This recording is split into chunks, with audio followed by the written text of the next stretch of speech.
Horeb Berurach, Sword of the Spirit, narrated and interpreted by Wendy.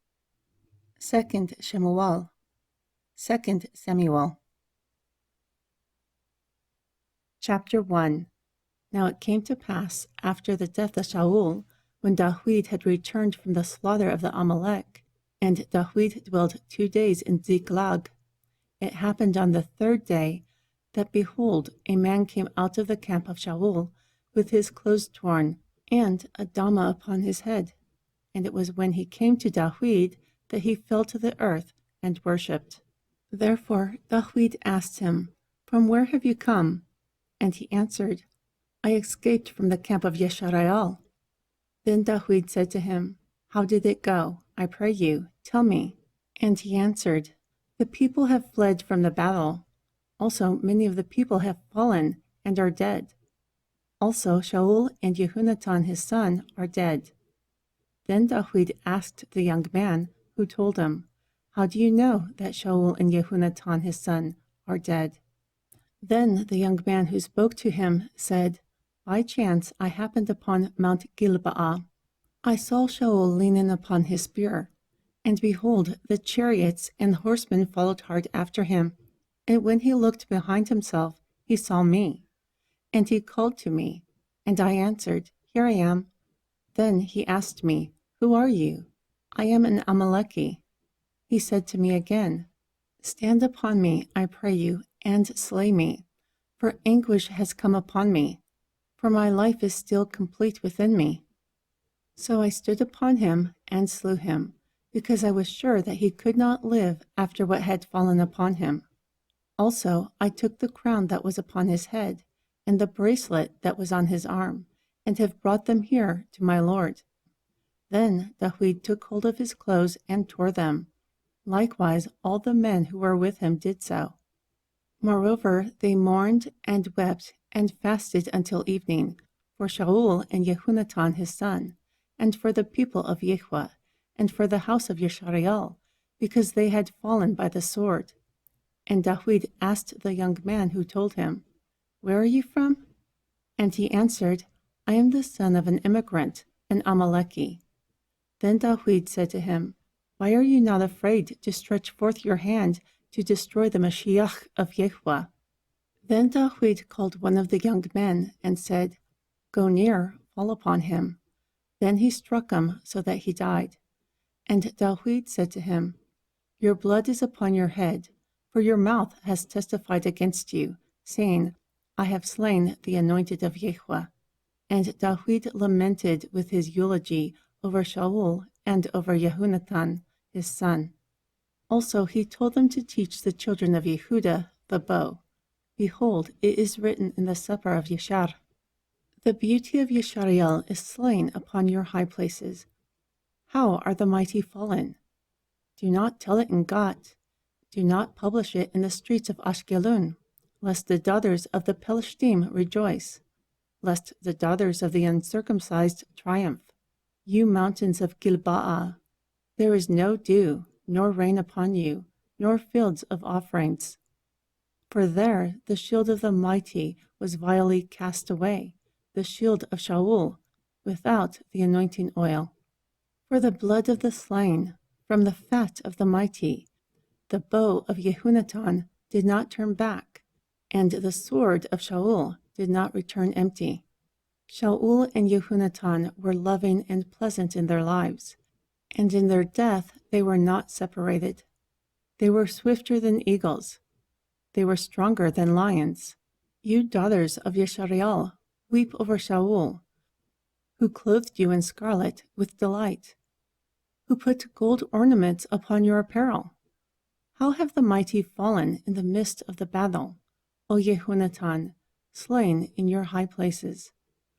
I am distressed for you, Jehonatan, my brother. You have been very pleasant to me.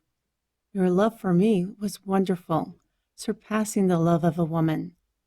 How have the mighty fallen, and the weapons of war perished? Chapter 2. And it came to pass after this, that David inquired of Yehua, saying, should I go up into any of the cities of Yehudah? And Yehu said to him, Go up. Then David asked, Where should I go? And he said, Unto Hebron. So David went up there, also his 2 wives, Achinoam, the woman from Jezreel, and Abigail, the woman from Carmel, the wife of Nabal. Also David brought up his men who were with him, every man with his household. And they dwelt in the cities of Hebron. Furthermore, the men of Yehudah came, and there they anointed David king over the house of Yehudah. And they told David, saying, The men from Yabesh of Gilead were those who buried Shaul. So David sent messengers to the men of Yabesh of Gilead, and said to them, Endowed are you of Yehuah, for you have shown this kindness to your lord Shaul, and buried him. And now Yehuah shows kindness and truth to you. Also I will repay you for this kindness, because you have done this thing. Now therefore let your hands be strengthened, and be valiant, for your master Shaul is dead. Also the house of Yehudah has anointed me king over them. Furthermore, Abiner, the son of Ner, captain of the army of Shaul, took Ishbosheth, the son of Shaul, and brought him over to Machneam. And he made him king over Gilead, and over Asheri, and over Yezreel, and over Ephraim, and over Benjamin, and over all Yisrael. Ishbosheth, the son of Shaul, was 40 years old when he began to reign over Yisrael, and he reigned for 2 years. But the house of Yehudah followed David. And the time that David was king in Heshbon over the house of Yehudah was 7 years and 6 months. And Abiner, the son of Ner, and the servant of Ishbosheth, the son of Shaul, went out from Machneam to Gebaon. Also Joab, the son of Zeruiah, and the servants of David went out, and they met together by the pool of Gebaon. And they sat down, one on one side of the pool, and the other on the other side of the pool. Then Abiner said to Joab, Now let the young men arise, and sport before us. And Joab said, Let them rise. Therefore they arose, and went over by number, 12 for Benjamin, who belonged to Ishbosheth, the son of Shaul, and 12 of the servants of David. Then each one of them caught his fellow by the head, and his sword went into his fellow's side. So they all fell down together. This is why that place is called the Field of Swords, which is in Gibeon. And there was a very fierce battle that day. However, Abiner and the men of Yisrael were beaten before the servants of David. Also there were 3 sons of Zeruiah there, Joab and Abishai and Ashaal. Moreover, Ashaal was as light on his feet as the wild gazelles, and Ashaal pursued after Abiner. And while going, he did not turn to the right hand nor to the left from following Abiner. Then Abiner looked behind him and asked, Are you Ashaal? And he answered, I am. Then Abiner said to him, Turn yourself aside to your right hand or to your left, and lay hold of one of the young men, and take his armor for yourself. But Ashaal would not turn aside from following him. Then Abiner said to Ashaal, Turn yourself aside from following me. Why should I strike you to the ground? How then would I hold my face to Joab, your brother? However, he refused to turn aside. Therefore Abiner struck him under the 5th rib with the back end of the spear, so that the spear came out behind him. And he fell down there and died in that place. And it came to pass that everyone came to the place where Ashaal fell, and died, and stood still. Then Joab and Abishai pursued after Abiner, and the sun went down when they came to the hill of Ammah, which is before Giach, by the way of the wilderness of Gibeon. Then the children of Benjamin gathered themselves together after Abiner, and became one troop, and stood on top of the hill. Then Abiner called to Joab and said, Will the sword devour forever? Do you not know that there will be bitterness in the end? How long will it be then until you bid the people to return from following their brethren? Therefore Joab said, As Elohim lives, except you had spoken, surely the men of the people would have gone down pursuing his brother until morning time. So Joab blew a trumpet, and all the people stood still, and did not pursue after Yeshariel any more, nor fought with them any more. Furthermore, Abiner and his men walked all that night through the plain, and passed over Yarden, and went through all Bitrun, and they came to Machnaam. And Joab returned from following Abiner. Also, when he had gathered all the people together, 19 men and Ashual were missing from the servants of Dawid. However, the servants of Dawid had beaten Binyamin and Abiner. 360 men died. Then they took up Ashual and buried him in the sepulchre of his father, which is in Beit Lechem. Lastly, Joab and his men traveled all night, and they came to Hebron at the break of the day. Chapter 3. Now there was a long war between the house of Shaul and the house of Dawid. But Dawid waxed stronger and stronger, and the house of Shaul waxed weaker and weaker. Furthermore, sons were born to Dawid in Hebron, and his firstborn was Amnon of Achiknaam, the woman from Yezra'al, and the second Kileab of Abigail, the woman from Carmel, the wife of Nabal, and the third Absalom, the son of Maacah, the daughter of Talmai, king of Geshur, and the fourth Adoniah, the son of Haggit, and the fifth Shepath Yehu, the son of Abithal, and the sixth Yitream, by Aeglah, the wife of Dawid. These were born to Dawid in Hebron.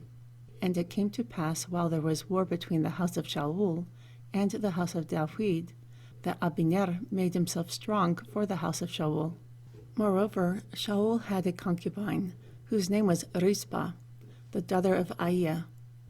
And this was told to Abiner, "Why have you gone in to the concubine of my father?" Then Abiner was very angry because of the words of Ish-Bashet, and said, "Am I the head of a dog today against Yehudah, who shows kindness to the house of Shaul your father, to his brethren, and to his friends, and have not delivered you into the hand of Dawid? Yet today you charge me with a fault concerning this woman?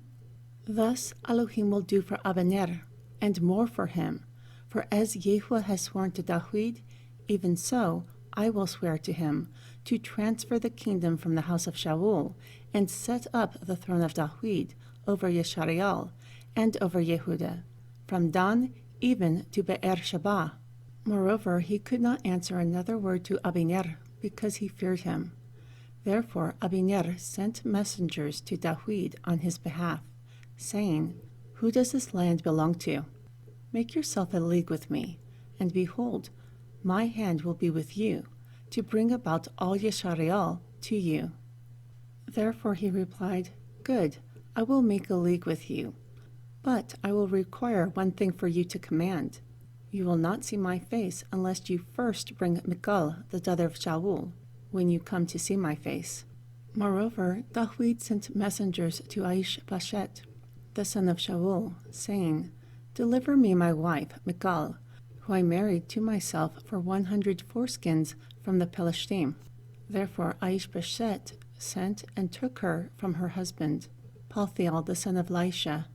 However, her husband went with her, walking and weeping behind her, until Bahurim. Then Abiner said to him, "Go return." So he returned. And Abiner had communication with the elders of Yeshariel. In times past, you desired Dawid to be king over you.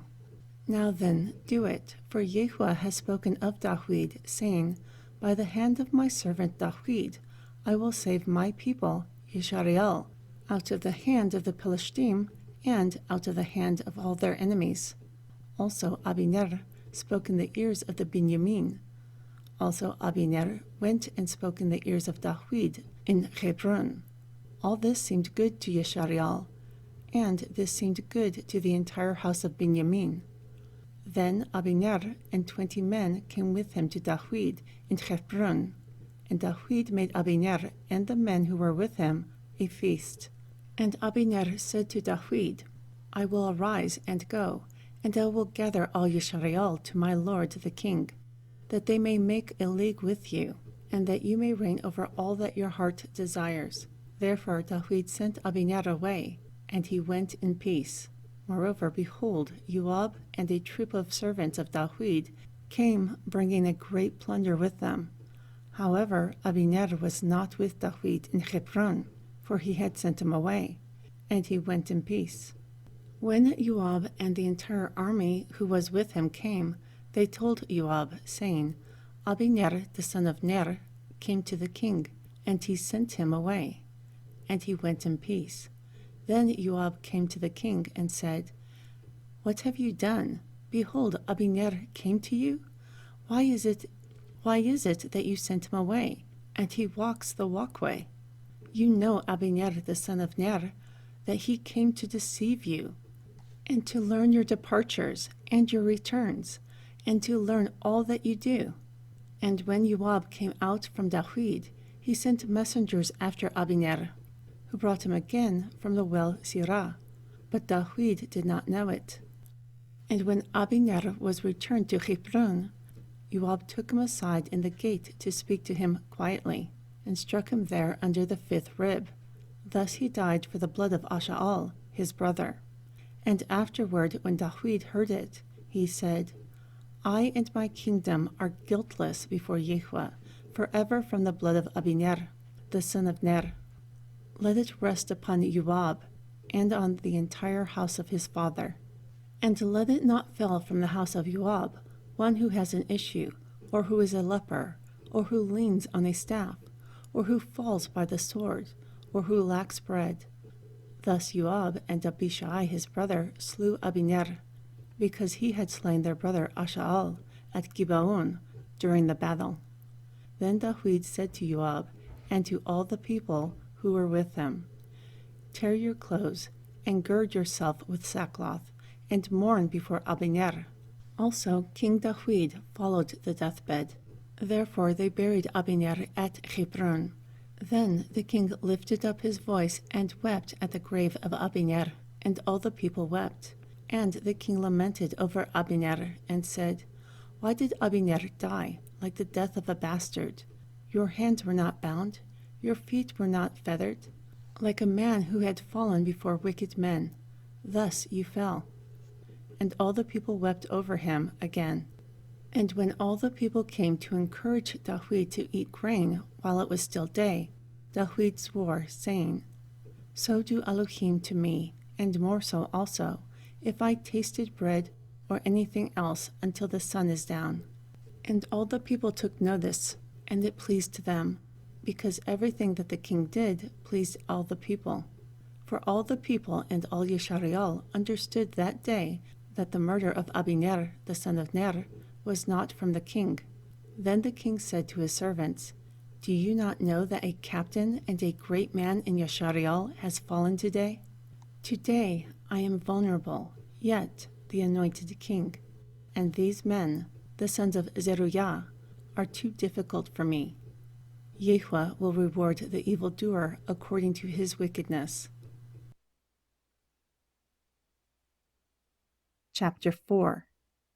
And when the son of Shaul heard that Abiner was dead in Hebron, his hands were feeble, and all of Yisrael was troubled. And the son of Shaul had 2 men who were the captains of troops. The name of one was Baana, and the name of the other Rahab, the sons of Rimmon, a Beeruti, of the children of Benjamin. For Beerut also was attributed to Benjamin. And the Beerutim fled to Gid Aim, and were sojourners there until this day. Furthermore, Jehonatan, the son of Shaul, had a son who was lame of foot. He was 5 years old when the tidings came of Shaul and Jehonatan out of Yezreel, and the nurse took him up and fled. And it came to pass, as she hurried to flee, that he fell and became lame, and his name was Mephibosheth. Furthermore, Rahab and Baana, the sons of Rimmon the Beeruti, went and came around the heat of the day to the house of Ishbosheth. who laid upon a bed at noon. And they came there into the midst of the house, as though they would have fetched wheat, and they struck him under the fifth rib. Moreover, Rahab and Baanah, the brothers, escaped, for when they came into the house, he laid on his bed in his bedchamber, and they struck him, and slew him, and beheaded him, and took his head, and got themselves away through the plain all night. Then they brought the head of Ishbosheth to Dawid at Hebron, and said to the king, Behold, the head of Ishbosheth, the son of Shaul, your enemy, who sought your life. Today Yehovah has avenged my lord the king of Shaul and his seed. Therefore Dawid responded to Rahab and Baanah his brother, the sons of Rimmon the Beerothi, and said to them, As Yehovah lives, who has redeemed my soul out of all adversity, when one told me, saying, Behold, Shaul is dead, thinking to have brought me good tidings, I took hold of him and slew him in Ziklag.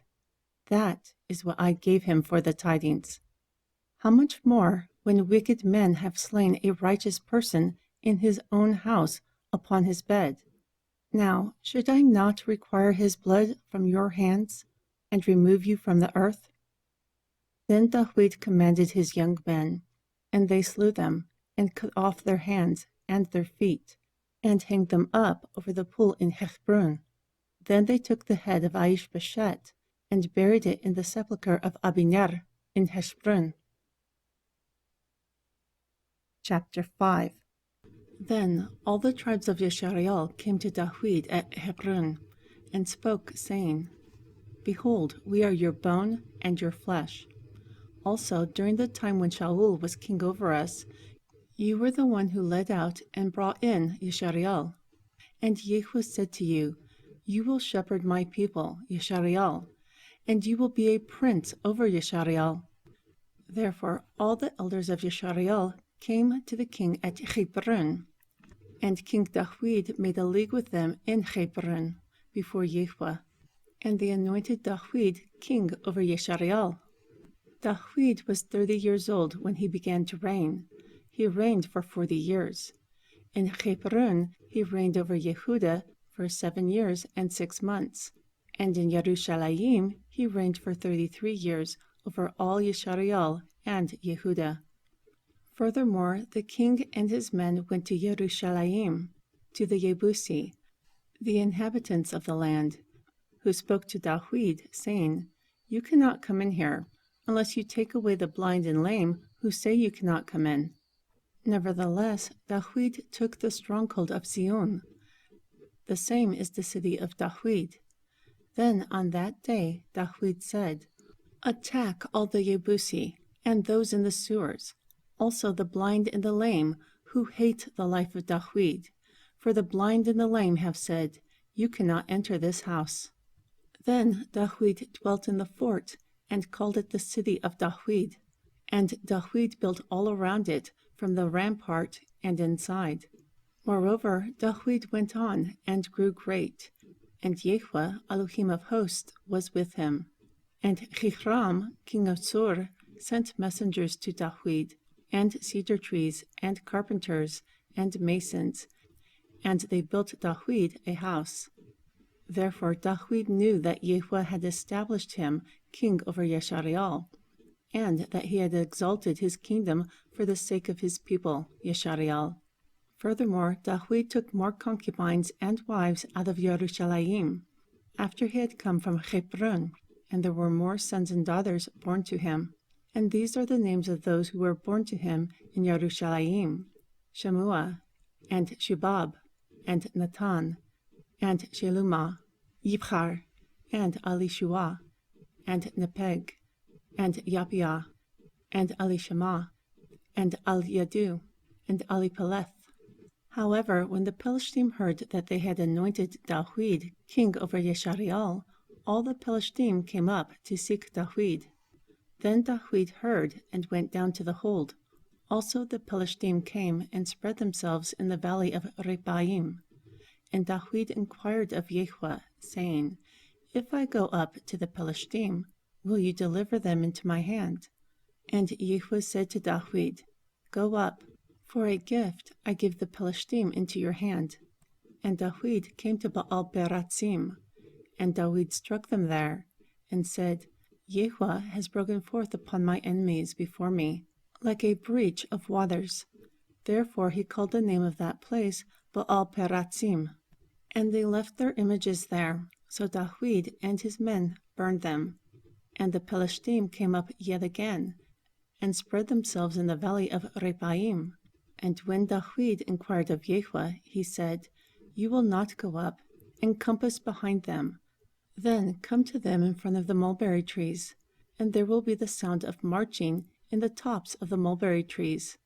Then you will cut, for then Yehu will go out before you to strike the encampment of the Pelishtim. And Dawid did so, as Yehu had commanded him, and struck the Pelishtim from Geba until you come to Gezer. Chapter 6. And Dawid gathered together all the chosen of Yeshareal, 30,000. And Yehu arose and went with all the people who were with him from Baali to Yehuda, to bring the ark of Yehu up from there, so that we will proclaim the name of Yehu of hosts. The cherubim dwell upon it. Therefore they set the ark of Elohim upon a new cart, and brought it out of the house of Amminadab, which was in Gibaut. Also Outza and Ahiu, the sons of Amminadab, drove the new cart. And they brought it out of the house of Amminadab, which was at Gibaut. Ahiu accompanied the ark of Elohim, and went before the ark. Moreover, Dawid and all the house of Yeshareal played before Yehu with all types of instruments, for wood, and on harps, and on psalteries, and on timbrels, and on cornets, and on cymbals. However, when they came to the threshing floor of Nakun, Outza put forth his hand to the ark of Elohim, and took hold of it, because the oxen shook it. And the anger of Yehu was kindled against Outza, and Elohim struck him for the mistake. And there he died beside the ark of Elohim. Now this was upsetting to Dawid, concerning the breach of Yehu that broke through within Outza. Thus he called the name of the place Paretz Outza to this day. Moreover, Dawid became afraid of Yehu that day, and said, How will the ark of Yehu come to me? Therefore Dawid did not move the ark of Yehu to himself into the city of Dawid, but Dawid carried it aside into the house of Obed-Edom the Gitti. And the ark of Yehu continued in the house of Obed-Edom the Gitti for 3 months, and Yehu endowed Obed-Edom and his entire household. And this was told to King Dawid, saying, Yehu has endowed the house of Obed-Edom, and all who belong to him, because of the ark of Elohim. Therefore Dawid went and brought up the ark of Elohim from the house of Obed-Edom into the city of Dawid with gladness. And it came to pass, when those who carried the ark of Yehu had gone 6 paces, he sacrificed oxen and fatlings. And Dawid danced before Yehu with all his might. Also Dawid was girded with a linen ephod. Thus Dawid and the entire house of Yeshareal brought up the ark of Yehu with shouting and with the sound of the trumpet.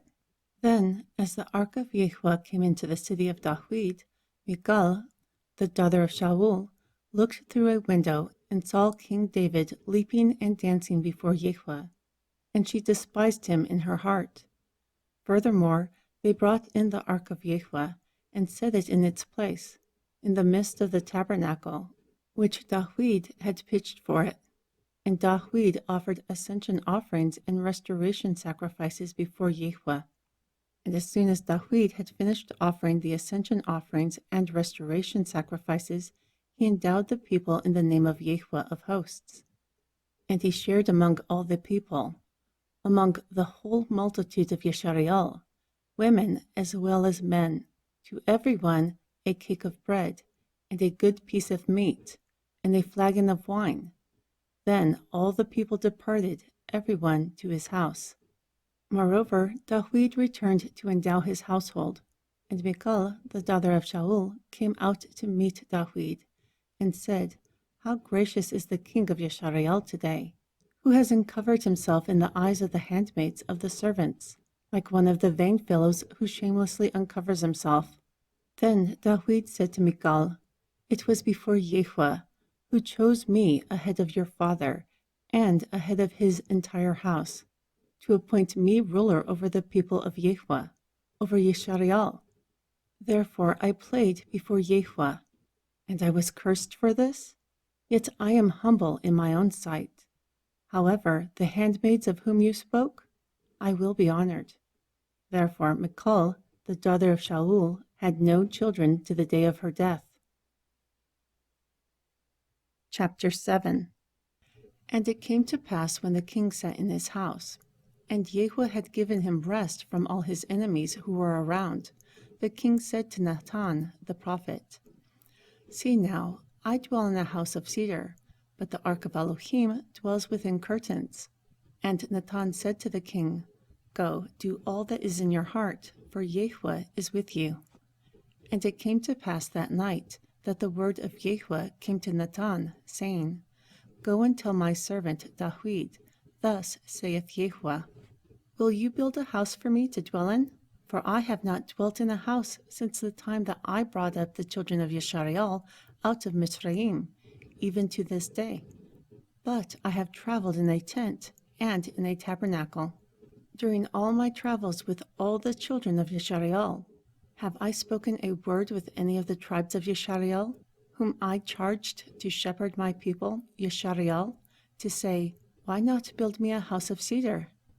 Now therefore you will say this to my servant Dawid, Thus saith Jehu of hosts, I took you from the sheepcot, from following the sheep, to become the ruler over my people, over Yeshariel, and I was with you wherever you went, and have cut off all your enemies out of your sight, and have made you a great name, likened to the greatest names that are in the earth.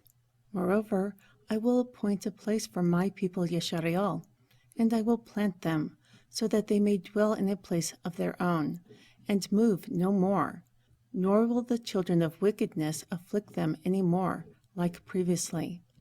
And from the time that I commanded you to judge my people Yeshariel, and gave you rest from all your enemies, also Yahweh tells you that he will make you a house. And when your days are fulfilled, and you sleep with your fathers, I will set up your seed after you, who will proceed out of your bowels, and I will establish his kingdom. He will build a house for my name, and I will establish the throne of his kingdom forever. I will be his father, and he will be my son. If he commits iniquity, I will chasten him with the rod of a man, and with the stripes of the children of Adam. However, my mercy will not depart from him, like I took it from Shaul, whom I put away before you.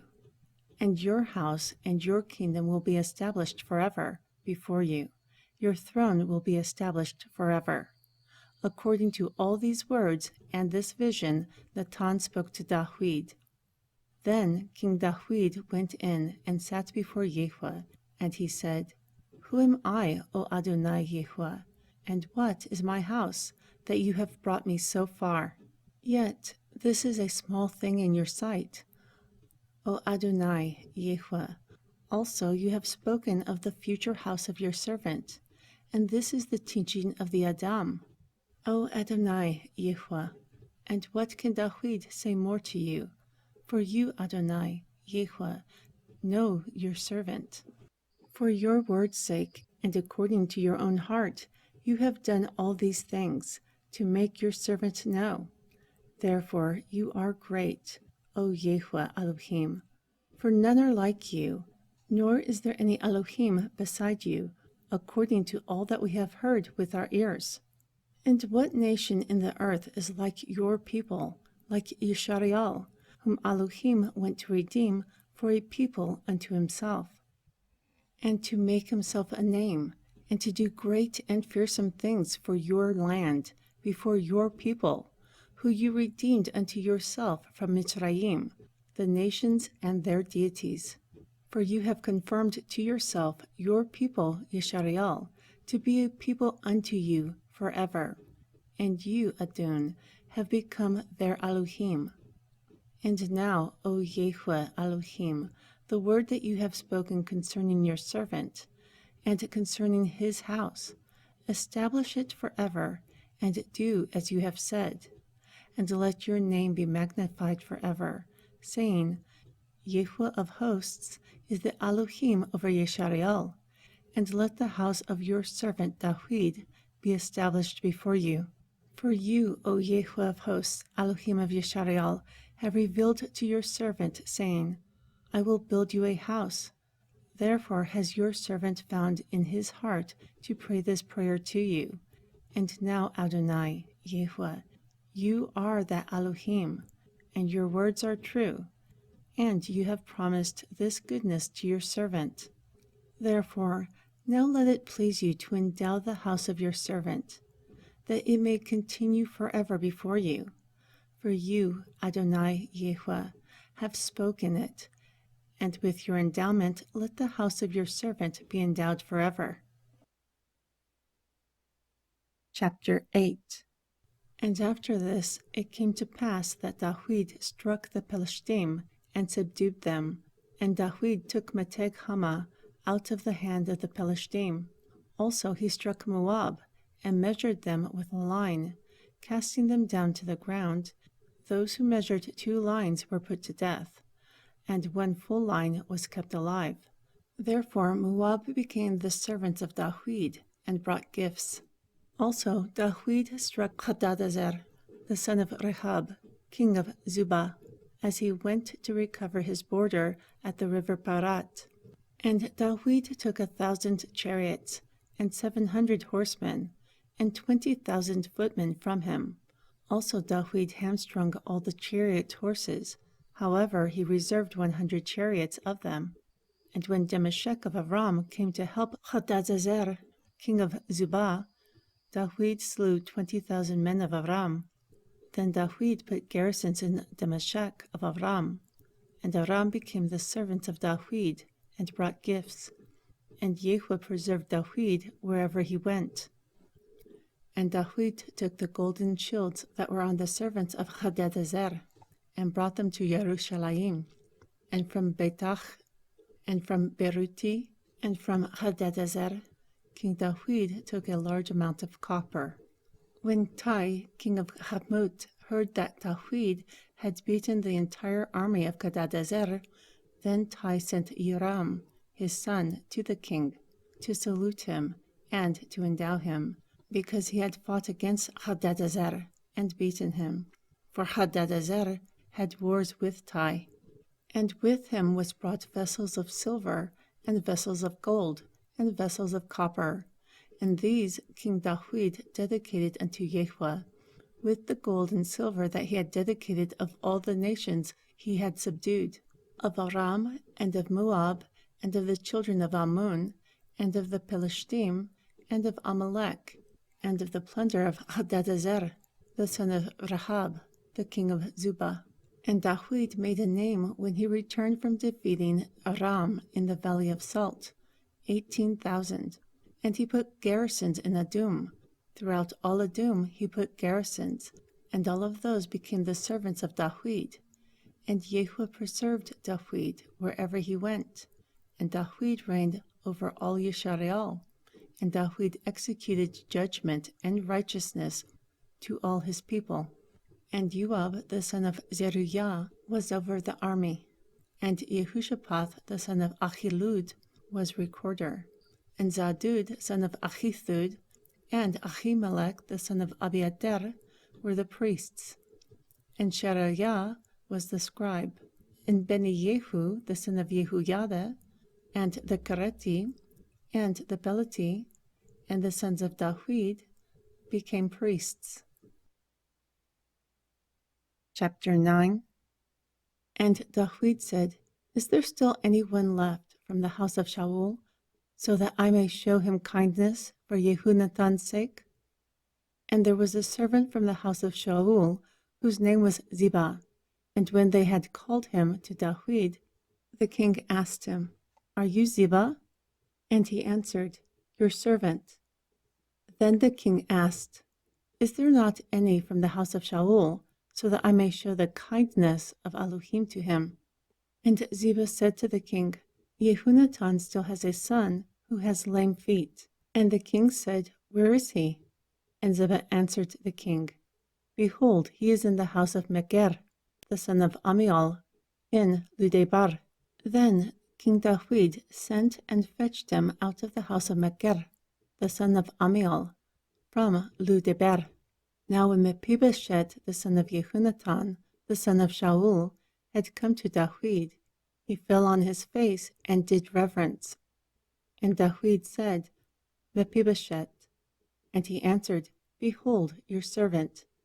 And Dawid said, Fear not, for surely I will show you kindness for the sake of your father Yehunatan, and I will restore all the land of Shaul, your father, to you, and you will eat bread at my table continually. Therefore he bowed himself and said, Who is your servant, that you would look upon such a dead dog as I? Then the king called Ziba, the servant of Shaul, and said to him, I have given to the son of your master all that belonged to Shaul, and to his entire house. Therefore you and your sons and your servants will till the Adamah for him, and you will bring in what the son of your master may have for food to eat.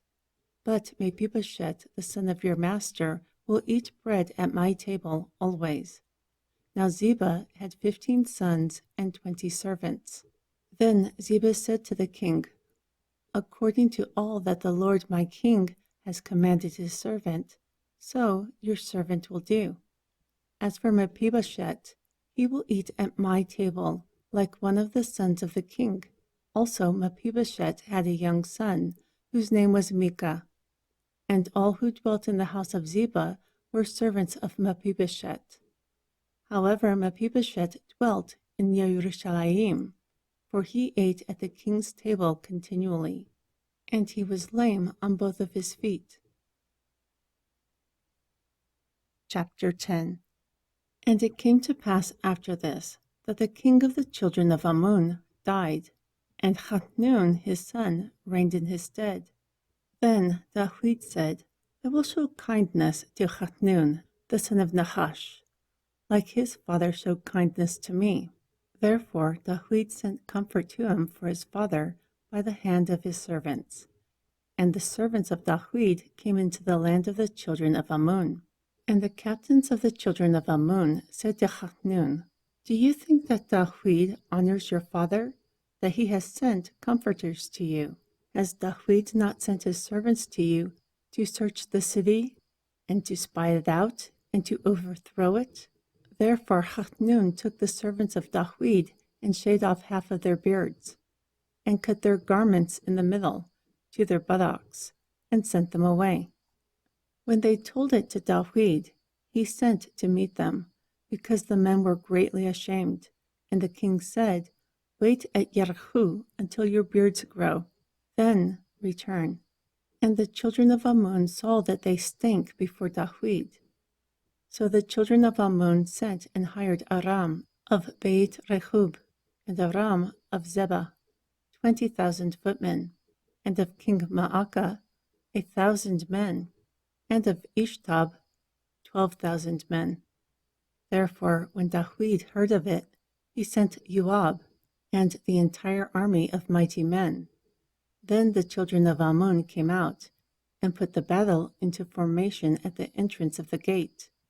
However, Aram of Zebah, and of Rahab, and of Ishtab, and of Maacah were by themselves in the field. And when Joab saw that the front of the battle was against him, before and behind, he chose all of his choice men of Yeshareel, and put them in formation against Aram. And he delivered the rest of the people into the hand of Abishai his brother, so that he might put them in formation against the children of Ammon. And he said, If Aram is too strong for me, then you will help me. But if the children of Ammon is too strong for you, then I will come help you. Be of good courage, and let us play the men for our people, and for the cities of our Elohim, and Yahweh do that which seems good. Then Joab and the people who were with him drew near to the battle against Aram, and they fled before him. And when the children of Ammon saw that Aram fled, then they fled before Abishai also, and they entered into the city. Therefore Joab returned from the children of Ammon, and came to Jerusalem. And when Aram saw that they were beaten before Yeshareal, they gathered themselves together. And Hadadezer sent and brought out Aram, who was beyond the river. And they came to Chehlam, and Shubak, the captain of the army of Hadadezer, went before them. And when it was told to Dawid, he gathered all Yisrael together, and passed over the Yarden, and came to Chehlam, and Aram set themselves in formation against Dawid, and fought with him. And Aram fled before Yisrael, and Dawid slew 700 chariots of Aram, and 40,000 horsemen, and struck Shubak, the captain of their army, who died there. And when all the servants of the king of Hadadezer saw that they were beaten before Yeshareal, they made peace with Yeshareal, and served them. Moreover, Aram feared to help the children of Ammon any more. Chapter 11. And it came to pass after the year was expired, during the time when kings go forth to battle, that Dawid sent Joab and his servants and all Yisrael with him. And they destroyed the children of Ammon, and besieged Rabbah. But Dawid remained still at Jerusalem. Then, during the evening, Dawid rose up from off his bed, and walked upon the roof of the king's house. And from the roof he saw a woman washing herself. Also the woman was very beautiful to look upon.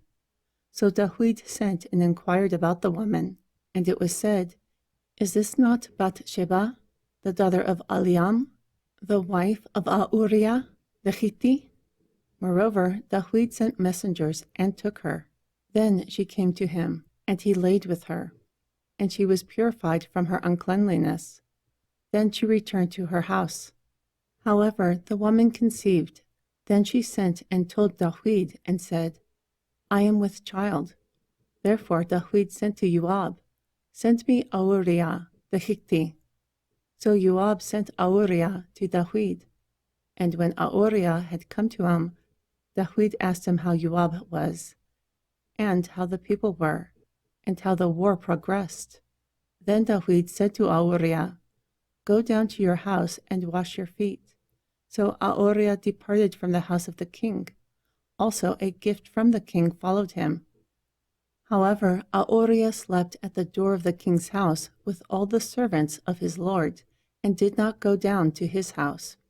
And when they had told Dawid, saying, Uriah did not go down to his house, Dawid asked Uriah, "Did you not return from your journey?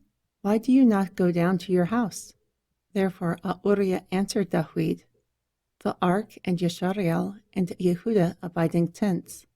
Also my lord Joab and the servants of my lord are encamped in the open fields. Why then should I go into my house, to eat and to drink, and to lie with my wife? As you live, and as your soul lives, I will not do this thing." Therefore Dawid said to Uriah, "Tarry here today also, and tomorrow I will let you depart." So Uriah abode in Jerusalem that day and the next. And when Dawid called him, he ate and drank before him, and he made him drunk. And at evening he went out to lie on his bed with the servants of his lord, but he did not go down to his house. And it came to pass in the morning that Dawid wrote a letter to Joab, and sent it by the hand of Uriah. And he wrote in the letter, saying, "Set Uriah in the front lines of the fiercest battle, then retreat from him, so that he may be smitten and die." And it came to pass when Joab observed the city, that he assigned Uriah to a place where he knew that the valiant men were. And the men of the city came out, and fought with Joab, and some of the people of the servants of Dawid fell there, and Uriah the Hittite died also. Then Joab sent and told Dawid all the things concerning the war. and charged the messenger, saying, "When you have finished telling the matter of the war to the king, and if the king's wrath arises, and he says to you, 'Why did you approach so near to the city when you fought? Did you not know that they would shoot from the wall? Who struck Abimelech, the son of Yerubeshet? Did a woman not cast a piece of millstone upon him from the wall, so that he died at Tebetz? Why did you go near the wall?'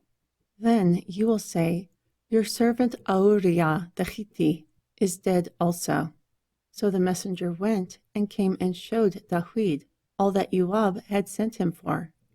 Therefore the messenger told Dawid, "Surely the men prevailed against us, and came out to us into the field. Yet we were upon them even to the entering of the gate. And the archers shot from off the wall upon your servants, and some of the servants of your king are dead.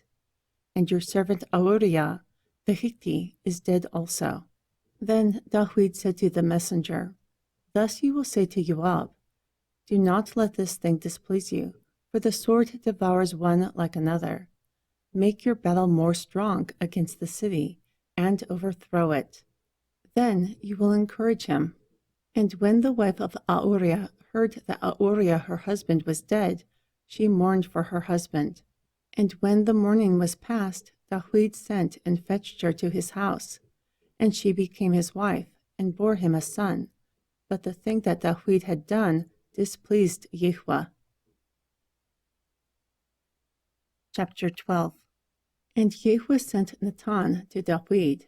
Therefore he came to him, and said to him, "There were 2 men in one city. One was rich, and the other poor. The rich had a great many flocks and herds. But the poor man had nothing, except one little ewe lamb, which he had bought and nourished. And it grew up together with him and his children.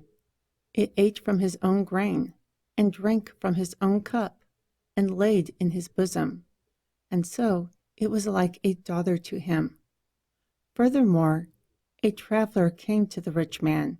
However, he was unwilling to take from his own flock or from his own herd to prepare for the wandering man who had visited him.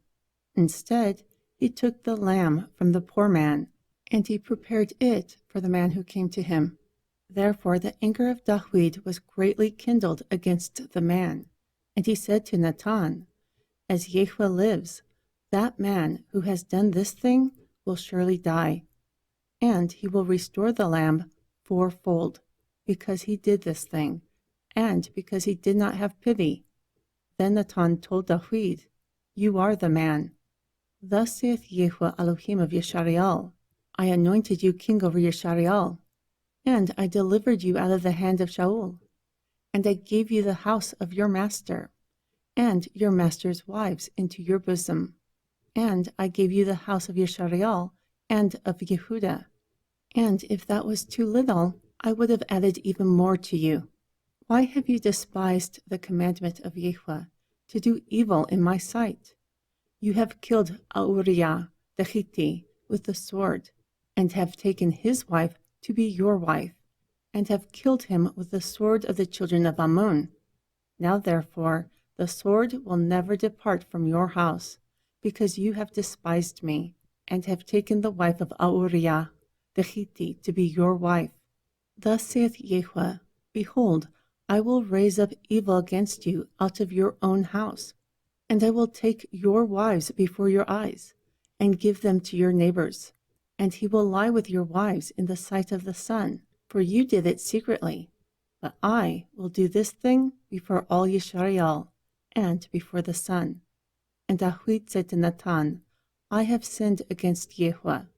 And Natan said to Dawid, "Also Yahweh has put away your sin. You will not die. However, by this deed the enemies of Yahweh have contempt. Therefore the child that is born to you will surely die." Then Natan departed to his house. Furthermore, Yahweh struck the child that the wife of Uriah bore to Dawid, and it was very sick. Therefore Dawid besought Elohim for the child. And Dawid fasted and went in and laid all night upon the earth.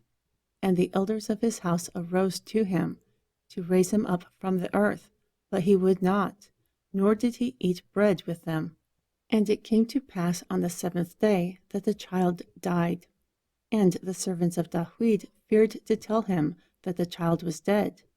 For they said, Behold, while the child was still alive, we spoke to him, and he would not hearken to our voice. How then might he be troubled if we tell him that the child is dead? But when Dawid saw that the servants whispered, Dawid understood that the child was dead. Therefore he asked his servants, Is the child dead? And they answered, He is dead. Then Dawid arose from the earth, and washed, and anointed, and changed his apparel, and came to the house of Yahweh, and worshipped. Then he came to his own house, and when he requested, they set bread before him, and he ate. Then his servants asked him, What is this thing that you have done? You fasted and wept for a child while alive, but when the child was dead, you arose and ate bread. And he answered, While the child was still alive, I fasted and wept, for I said, Who can tell whether Elohim will be gracious to me, so that my child may live? But now he is dead. Why should I fast? Can I bring him back again? I will go to him, but he will not return to me. Moreover, Dawid comforted Bathsheba, his wife. So he went in to her and laid with her. Then she bore a son, and he called his name Shelumo. And Yahweh loved him. And he was sent into the hand of Nathan the prophet. And he called his name Yedidiah, because of Yahweh. Furthermore, Joab fought against Rabbah of the children of Ammon, and took the royal city. And Joab sent messengers to Dawid, and said, I have fought against Rabbah, and have taken the city waters. Now therefore gather the rest of the people together, and encamp against the city, and take it. Or else I will take the city, and it will be called after my name. So Dawid gathered all the people together, and went to Rabbah, and fought against it, and took it. Also he took their king's crown from off his head.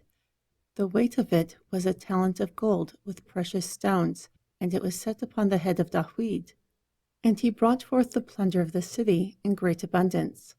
Also he brought forth the people who were in it, and he put them under the burden of saws, and of iron tools, and of iron axes. Also he made them pass through the brick kiln.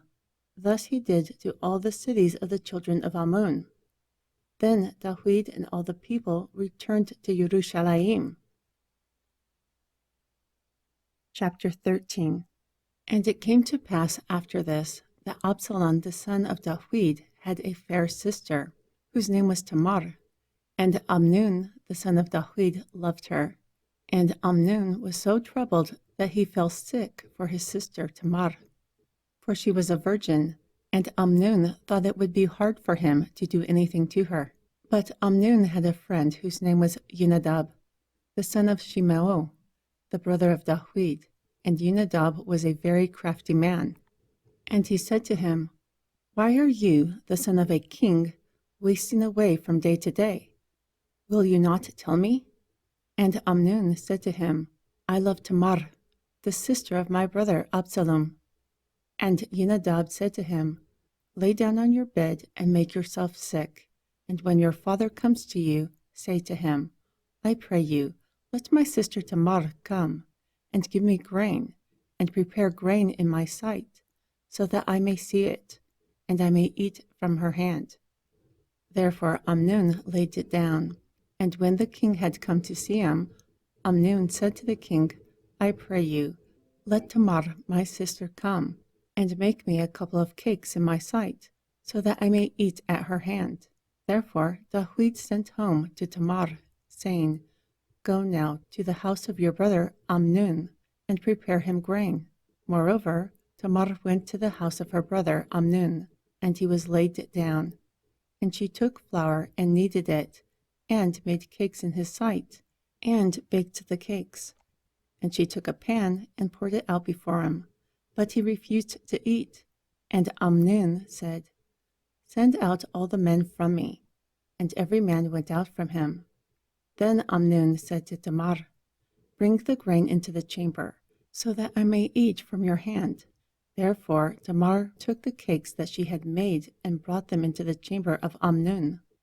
And when she had brought them to him to eat, he took hold of her and said to her, "Come, lie with me, my sister." But she answered him, "No, my brother, do not force me, for no such thing should be done in Yisrael. Do not do this folly. And I, where will I go with my shame? And as for you, you will be like one of the bastards of Yisrael. Now therefore, I pray you, speak to the king, for he will not withhold me from you." However, he would not hearken to her voice, but being stronger than her, forced her and laid with her. Then Amnon hated her very much, such that the hatred within him for her was greater than the love that he had for her. Therefore Amnon said to her, "Rise up, go away." Then she said to him, "There is no reason. This evil in sending me away is greater than the other that you did to me." But he would not hearken to her. Moreover, he called his servants who ministered to him, and said, "Now remove this from me, and bolt the door behind her." And a garment of diverse colors was upon her, for with such robes the virgin daughters of the king were clothed. Then his servant brought her out and bolted the door after her. Then Tamar put ashes on her head, and tore her garment of diverse colors that was on her, and laid her hand on her head, and went crying. Therefore Absalom her brother asked her, "Has Amnon your brother been with you? But hold now your peace, my sister.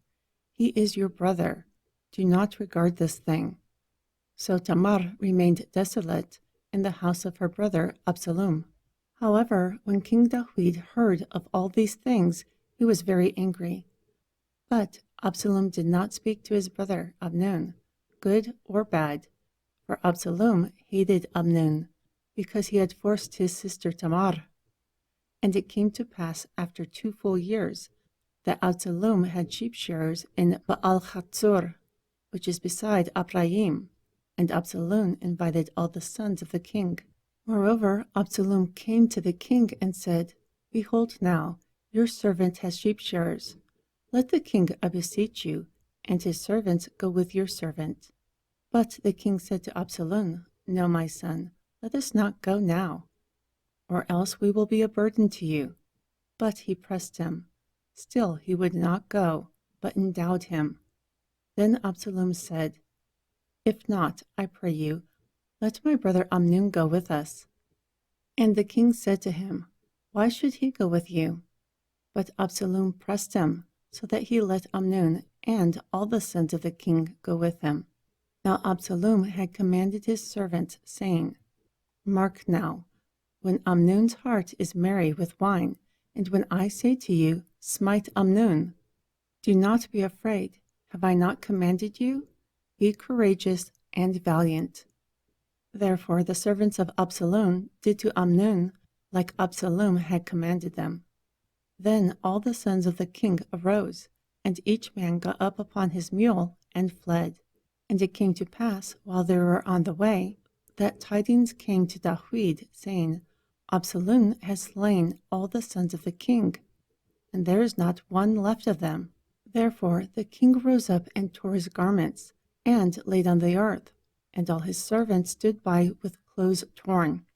But Jonadab, the son of Shimeo, the brother of David, answered and said, "Do not let my lord think that all the young men, the sons of the king, were killed by him. For only Amnon is dead, for Absalom planned it. This has been determined since the day that he forced his sister Tamar. Now therefore, do not let my lord the king take this thing to his heart, to think that all the sons of the king are dead, for only Amnon is dead." Furthermore, Absalom fled, and the young men who kept the watch lifted up their eyes and looked, and behold, many people came from the way of the hillside behind him. Therefore Jonadab said to the king, "Behold, the sons of the king are coming. Like your servant said, so it is." And it came to pass, as soon as he had finished speaking, that, behold, the sons of the king came, and they lifted up their voice and wept. Also the king and all his servants wept greatly. But Absalom fled and went to Talmai, the son of Animahud, king of Geshur. And Dawid mourned for his son every day. Moreover, Absalom fled and went to Geshur, and was there for 3 years. However, King Dawid longed to go to Absalom, for he was comforted concerning Amnon, seeing he was dead. Chapter 14.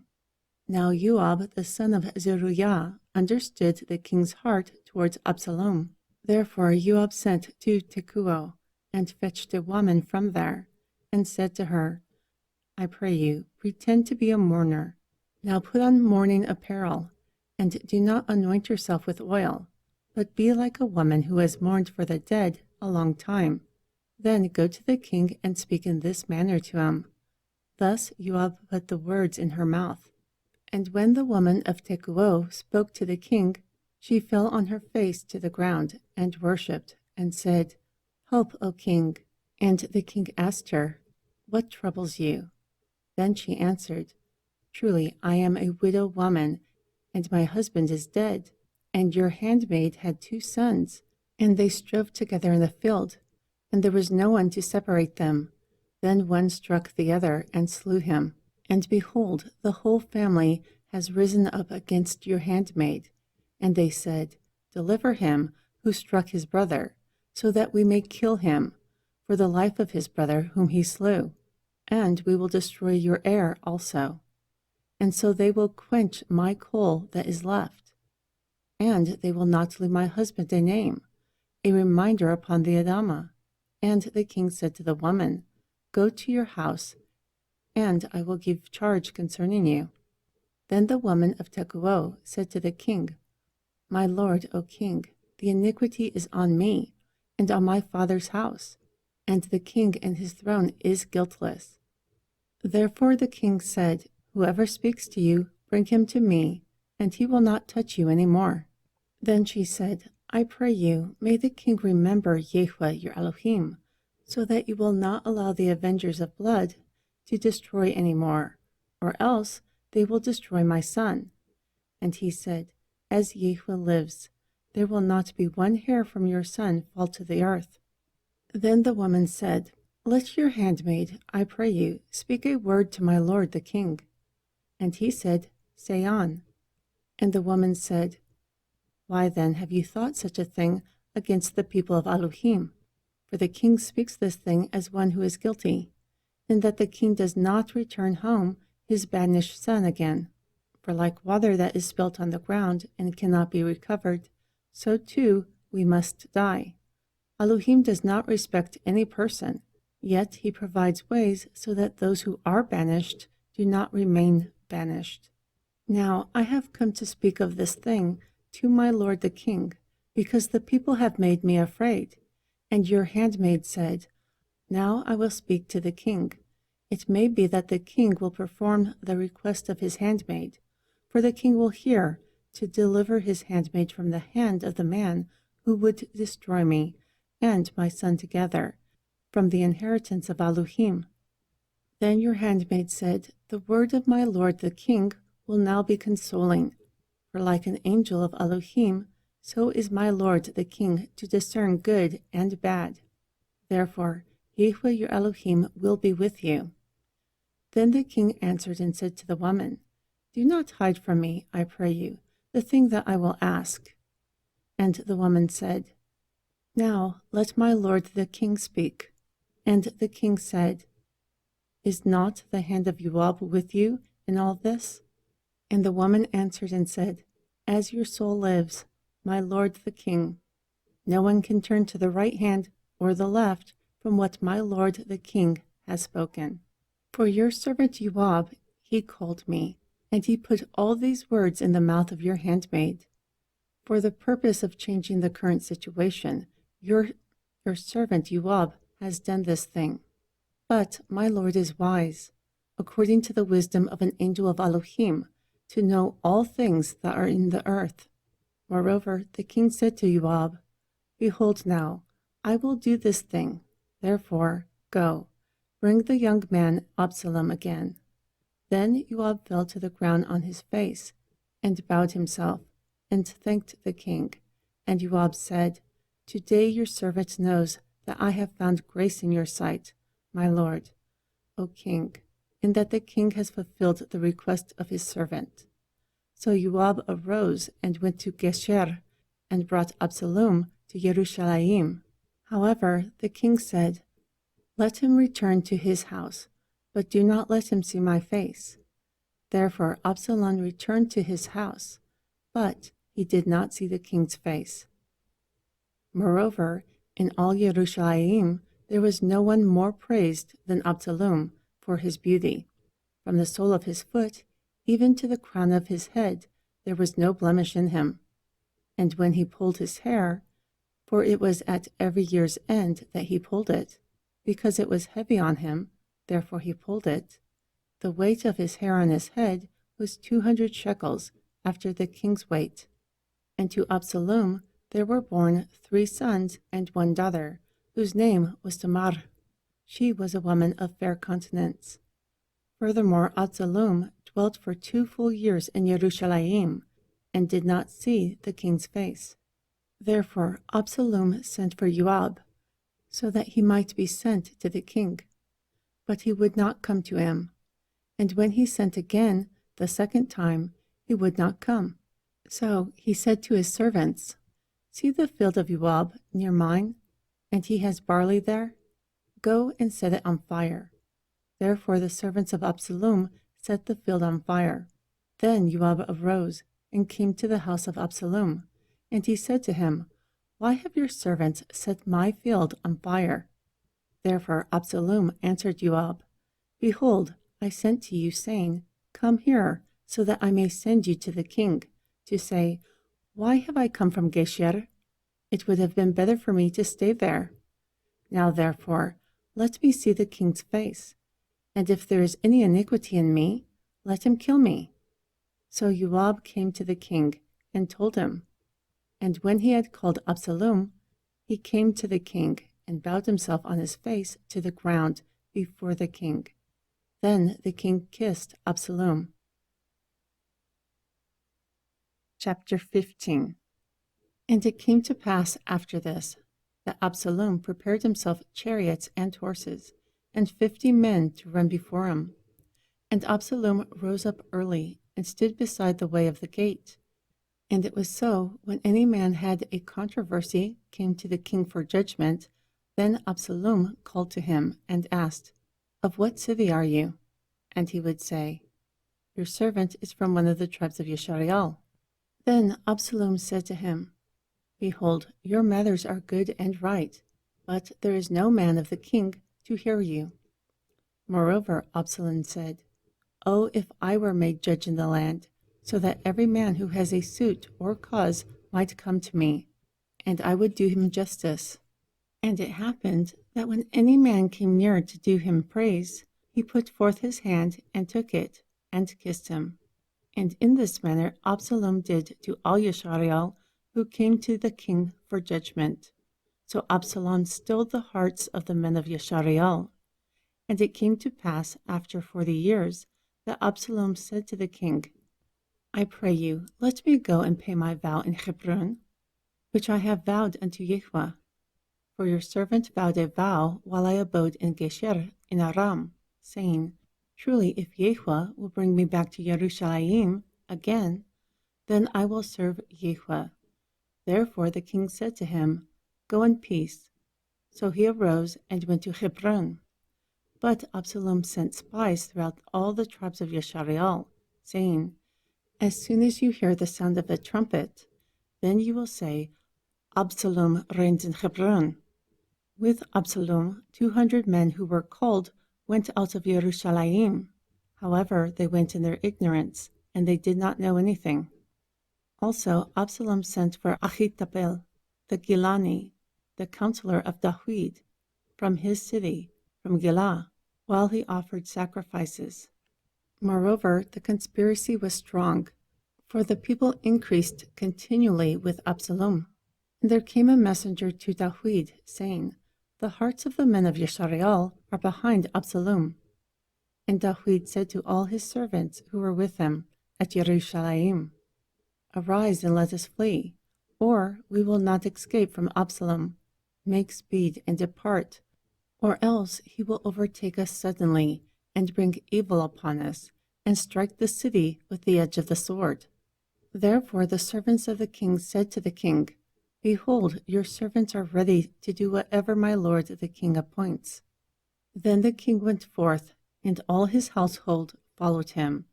But the king left 10 women, concubines, to keep the house. And the king went forth, and all the people with him, and tarried in a place that was far off. And all his servants passed on beside him, and all the Kereti, and all the Peleti, and all the Gitti. 600 men who were behind him from Gat passed on before the king. Then the king said to Aiti the Gitti, Why are you going with us also? Return to your place and abide with the king, for you are a foreigner and an exile too. For you came yesterday. Today should I make you go up and down with us, seeing I go where I may? Return and take back your brethren. Mercy and truth is with you.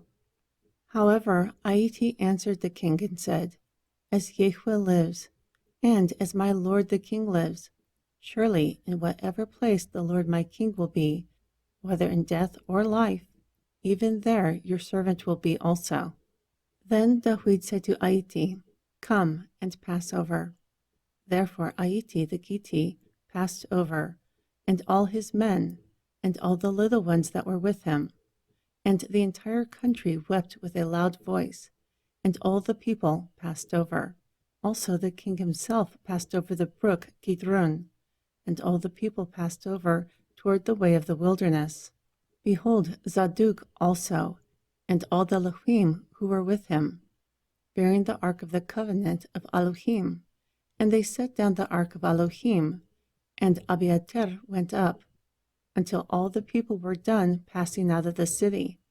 And the king said to Zadok, Carry the ark of Elohim back into the city. If I find favor in the eyes of Yahweh, he will bring me again, and show it to me, and his habitation. But if he says, I have no delight in you, behold, here I am. Let him do to me as seems good to him. Also the king said to Zadok the priest, Are you not a Ra? Return to the city in peace, and your 2 sons with you, Achitzamat, your son, and Yehunatan, the son of Abiathar. Behold, I will tarry in the plain of the wilderness until word comes from you to certify me. Therefore Zadok and Abiathar carried the ark of Elohim to Jerusalem again, and they tarried there. Then Dawid went up by the ascent of Mount Olivet, and wept as he went up, and had his head covered, and he went barefoot. And all the people who were with him, each man covered his head. And they went up, weeping as they went up. And it was told to Dawid, saying, Ahithophel is among the conspirators with Absalom. Therefore Dawid said, O Yahweh, I pray you, turn the counsel of Ahithophel to foolishness. And it came to pass that when Dawid came to the top of the mount, where he worshipped Elohim, behold, Hushai the Archi came to meet him with his coat torn and dama upon his head, unto whom Dawid said, If you pass on with me, then you will be a burden to me. But if you return to the city and say to Absalom, I will be your servant, O king, as I have been your father's servant until now, so too I will now be your servant also. Then you might defeat the counsel of Ahithophel for me. Also, do you not have Zadok and Abiathar, the priests, with you there? Therefore it will be that whatever you hear from the king's house, you will tell to Zadok and Abiathar, the priests. Behold, they will be there with their 2 sons, Achitzamat of Zadok and Yehunatan of Abiathar, and by them you will send everything that you hear to me. So Hushai, the friend of Dawid, came into the city. Also Absalom came into Yerushalayim. Chapter 16.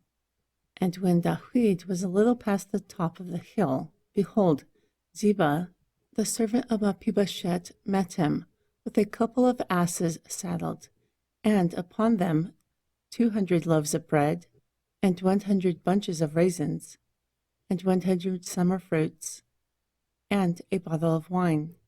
And the king asked Ziba, What do you mean by these?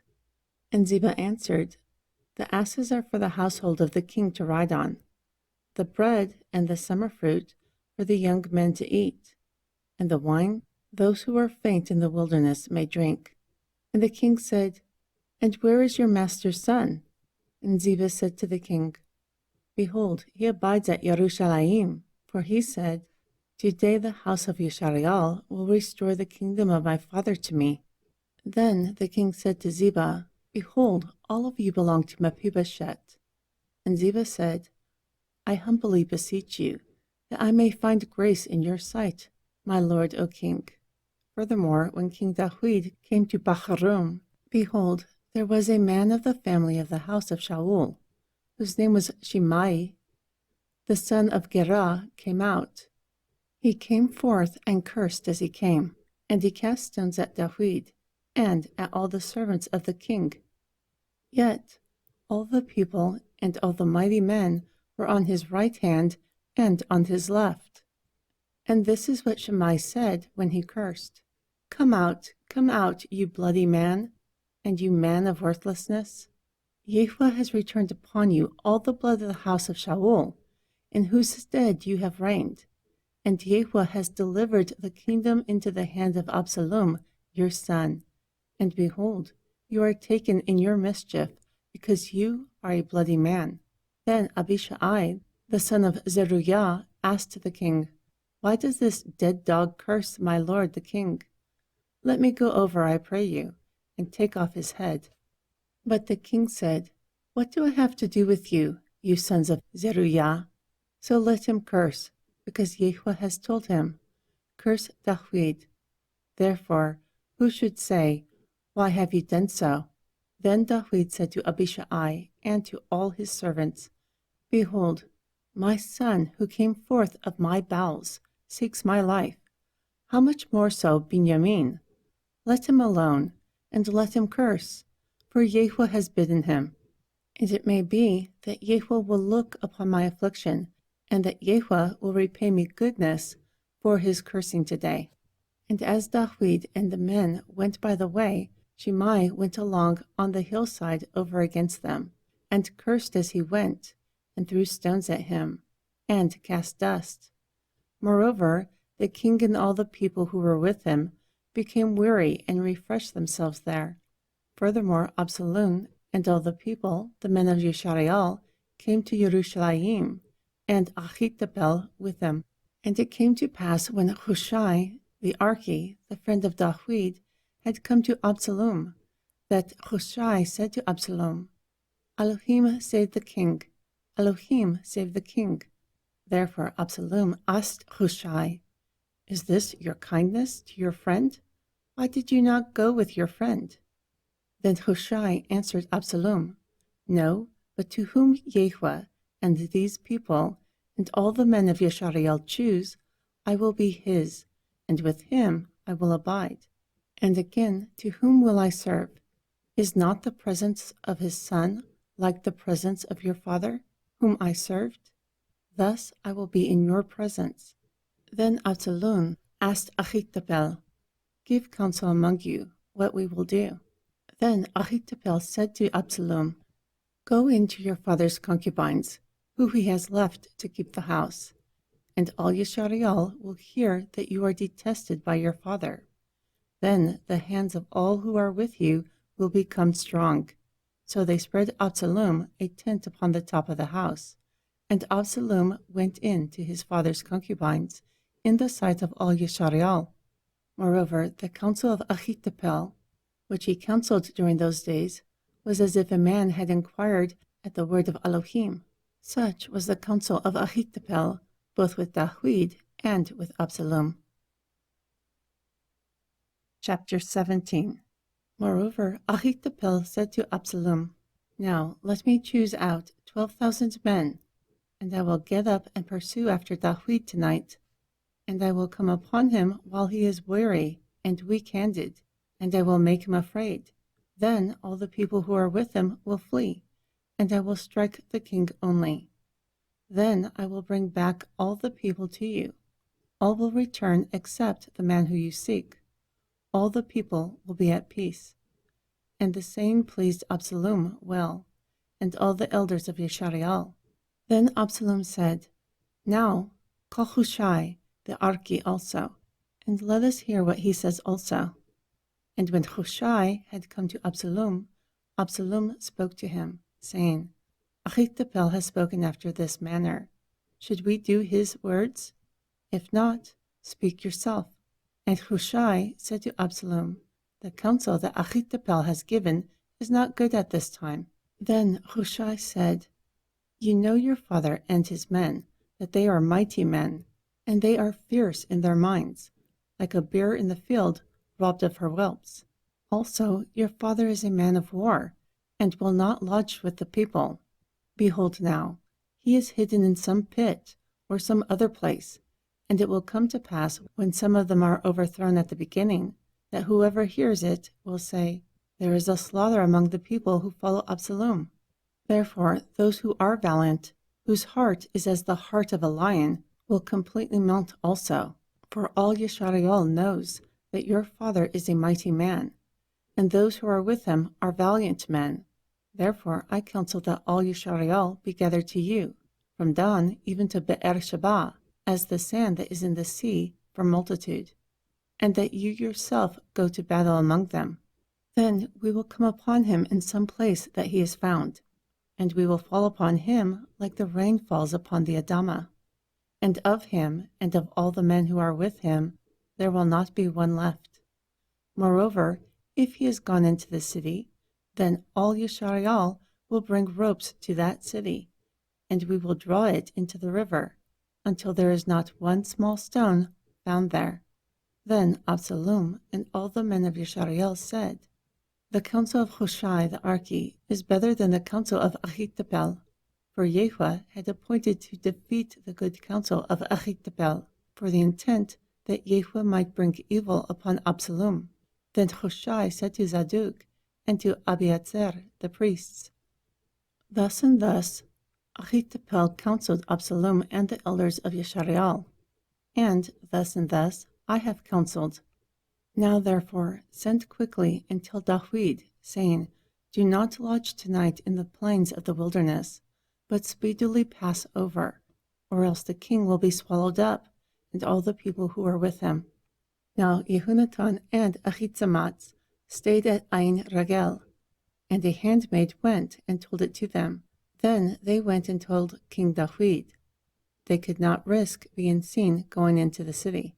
Nevertheless, a lad saw them and told Absalom, but both of them went quickly away and came to a man's house in Bahurim, who had a well in his court, where they went down. Furthermore, a woman took and spread a covering over the well's mouth and spread ground grain on it, and the thing was not known. And when the servants of Absalom came to the woman of the house, they asked, "Where is Ahimaaz and Yehunatan?" Then the woman said to them, "They went over the brook of water." However, when they looked and could not find them, they returned to Yerushalayim. And it came to pass, after they were departed, that they came up out of the well and went, and told David, and said to David, "Arise and pass quickly over the water, for this is what Ahithophel has counseled against you." Therefore David arose, and all the people who were with him, and they passed over Yarden. By the morning light there was not one missing of those who had gone over the Yarden. And when Ahithophel saw that his counsel was not followed, he saddled an ass and arose, and got himself to his house, to his city, and put his household in order, and hanged himself, and died, and was buried in the sepulchre of his father. Then David came to Machnaim, and Absalom passed over the Yarden, he and all the men of Yeshariel with him. Furthermore, Absalom made Amasa captain of the army instead of Joab, which Amasa was the son of a man whose name was Itra, a Yeshariali, who went into Abigail, the daughter of Nahash, the sister of Zeruiah, the mother of Joab. Moreover, Yeshariel and Absalom pitched in the land of Gilead. And it came to pass, when David had come to Machnaim, that Shabi, the son of Nahash, of Rabbah, of the children of Ammon, and Makir, the son of Amniel, of Ludeber, and Barzillai, the Gileadi of Ragalim, brought beds and basins and earthen vessels and wheat and barley and flour and parched grain and beans and lentils and parched seed and honey and butter and sheep and cow cheese for David and for the people who were with him to eat. For they said, "The people are hungry and weary and thirsty in the wilderness." Chapter 18. And David numbered the people who were with him, and set captains of thousands and captains of hundreds over them. And David sent forth a third part of the people under the hand of Joab, and a third part under the hand of Abishai, the son of Zeruiah, the brother of Joab, and a third part under the hand of Aiti the Gitti. And the king said to the people, "Surely I will go forth with you myself also." But the people answered, "You will not go forth, for if we flee away, they will not care for us. Even if half of us die, they will not care for us. But you are worth 10,000 of us. Now it is better that you help us out of the city." Therefore the king said to them, "Whatever seems best to you, I will do." And the king stood by the gate side, and all the people came out by hundreds and by thousands. Moreover, the king commanded Joab and Abishai and Aiti, saying, "For my sake deal gently with the young man, even with Absalom." And all the people heard when the king gave all the captains charge concerning Absalom. Then the people went out into the field against Yeshariel, and the battle was in the woods of Abraim, where the people of Yeshariel were slain before the servants of David, and there was a great slaughter that day, 20,000. For the battle there was scattered over the face of all the country, and the woods devoured more people that day than the sword. Furthermore, Absalom met the servants of David, and Absalom rode upon a mule, and the mule went under the thick burrows of a great oak, and his head caught hold of the oak, and he was presented between the heavens and the earth, and the mule that was under him went away. Moreover, a certain man saw it, and told Joab, and said, "Behold, I saw Absalom hanged in an oak." And Joab said to the man who told him, "And behold, you saw?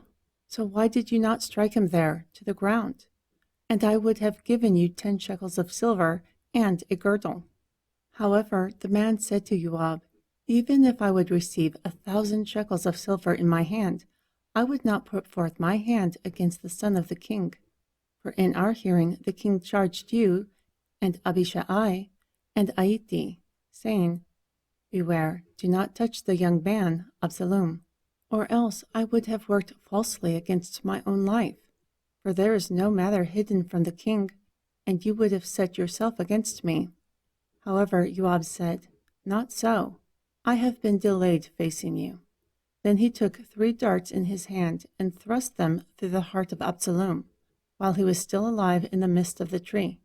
Moreover, 10 young men who carried the armor of Joab encompassed around and struck Absalom and slew him. Then Joab blew the trumpet, and the people returned from pursuing after Yeshariel, for Joab held back the people. And they took Absalom and cast him into a great pit in the woods, and laid a very great heap of stones upon him. And all Yeshariel fled, each man to his tent. Now Absalom in his lifetime had taken and raised a pillar for himself, which is in the king's dell. For he said, 'I have no son to keep my name in remembrance.' And he called the pillar after his own name, and it is called Absalom's place to this day. Then Ahimaaz the son of Zadok said, 'Now let me run and bear the king tidings.' how that Yehuah has avenged him of his enemies.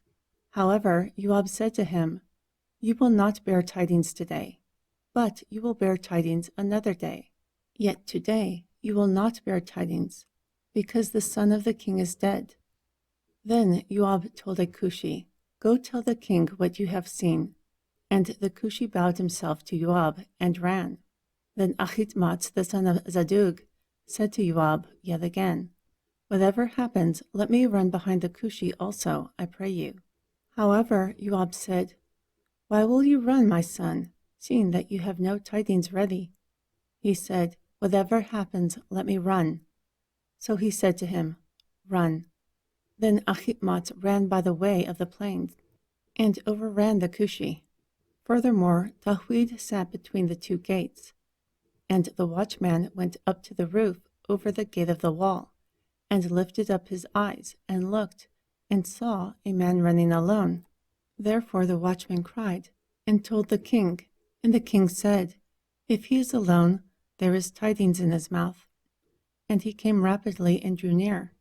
Then the watchman saw another man running, and the watchman called to the porter, and said, Behold, another man running alone.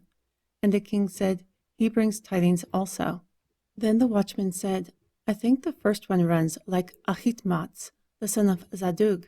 And the king said, He is a good man, and comes with good tidings. Then Achitmatz called and said to the king, All is well. Then he fell down to the earth upon his face before the king, and said, Endowed is Yehuah your Elohim, who has delivered the men who have lifted up their hand against my lord the king. Then the king asked, Is the young man Absalom safe?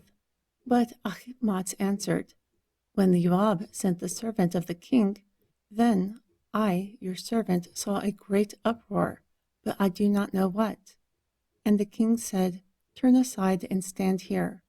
So he turned aside and stood still. And behold, the Cushi came, and the Cushi said, Tidings, my lord the king, for Yehuah has avenged you today of all those who rose up against you.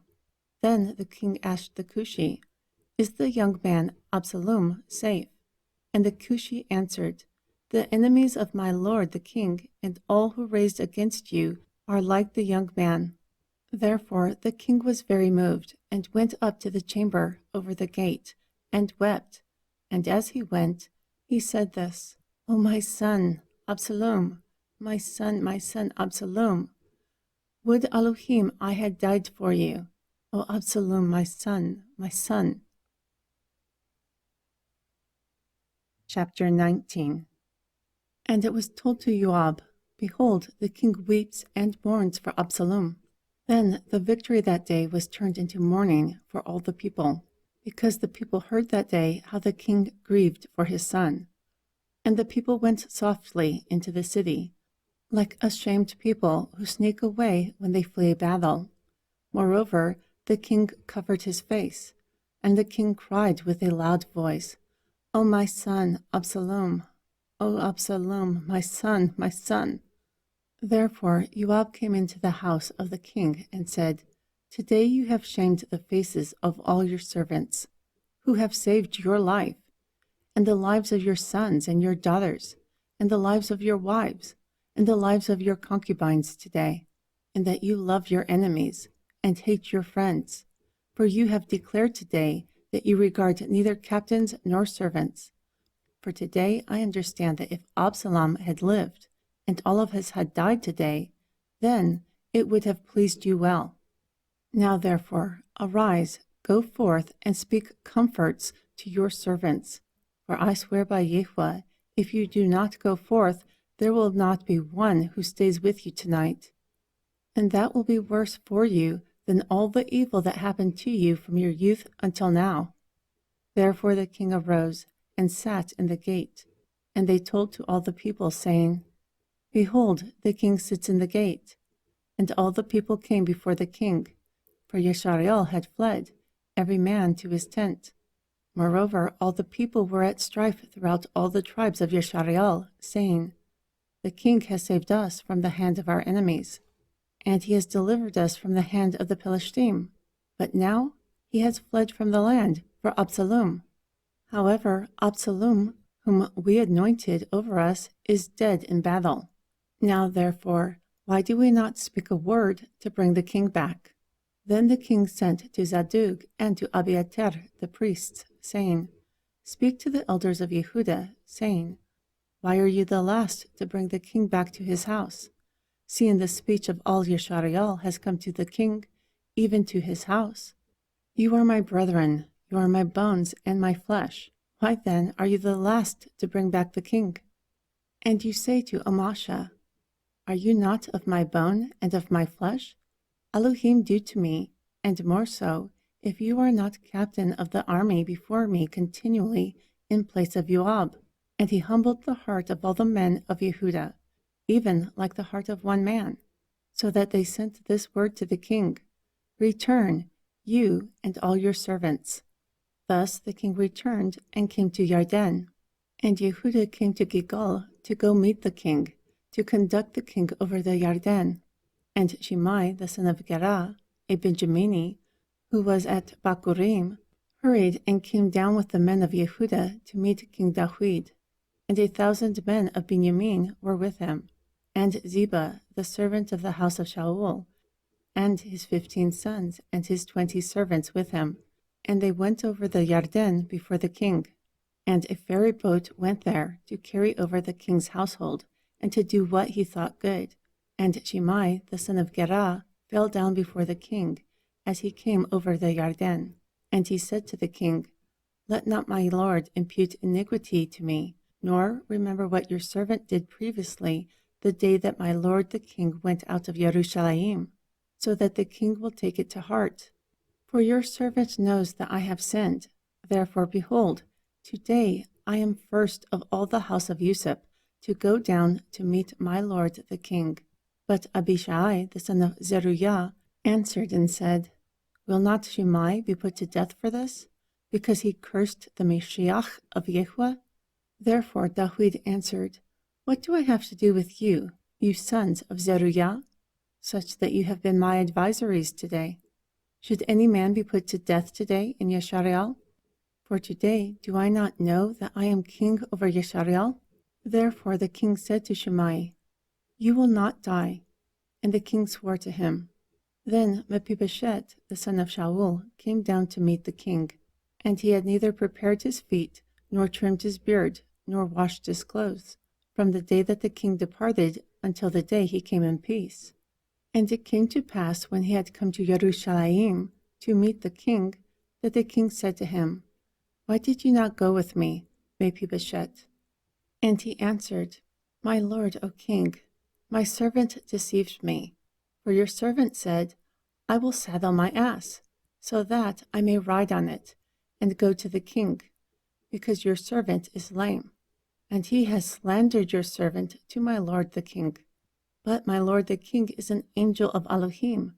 Therefore, do what is good in your eyes. For the entire house of my father were dead men before my lord the king. Yet you set your servant among those who eat at your own table. Therefore, what right do I still have to cry to the king any more?" And the king said to him, "Why speak any more of your matters? I have declared, you and Ziba divide the land." And Mephibosheth said to the king, "Yes, let him take all, for as much as my lord the king has returned again in peace to his own house." Then Barzillai the Gileadi came down from Ragelim, and went over the Yarden with the king to conduct him over the Yarden. Now Barzillai was a very old man, 80 years old, and he provided provisions for the king while he laid in Maknaam, for he was a very great man. And the king said to Barzillai, "Come over with me, and I will feed you with me in Jerusalem." However, Barzillai said to the king, "How many years do I have, that I should go up with the king to Jerusalem? Today I am 80 years old. Can I discern between good and bad? Can your servant taste what I eat or drink? Can I hear the voice of a singing man or woman any more? Why then should your servant be a burden to my lord the king? Your servant has gone a little way over the Yarden with the king. So why will the king repay me with such a reward? Let your servant, I pray you, turn back again, so that I may die in my own city by the grave of my father and mother. But behold your servant Kimham. Let him go over with my lord the king, and do to him what seems good to you.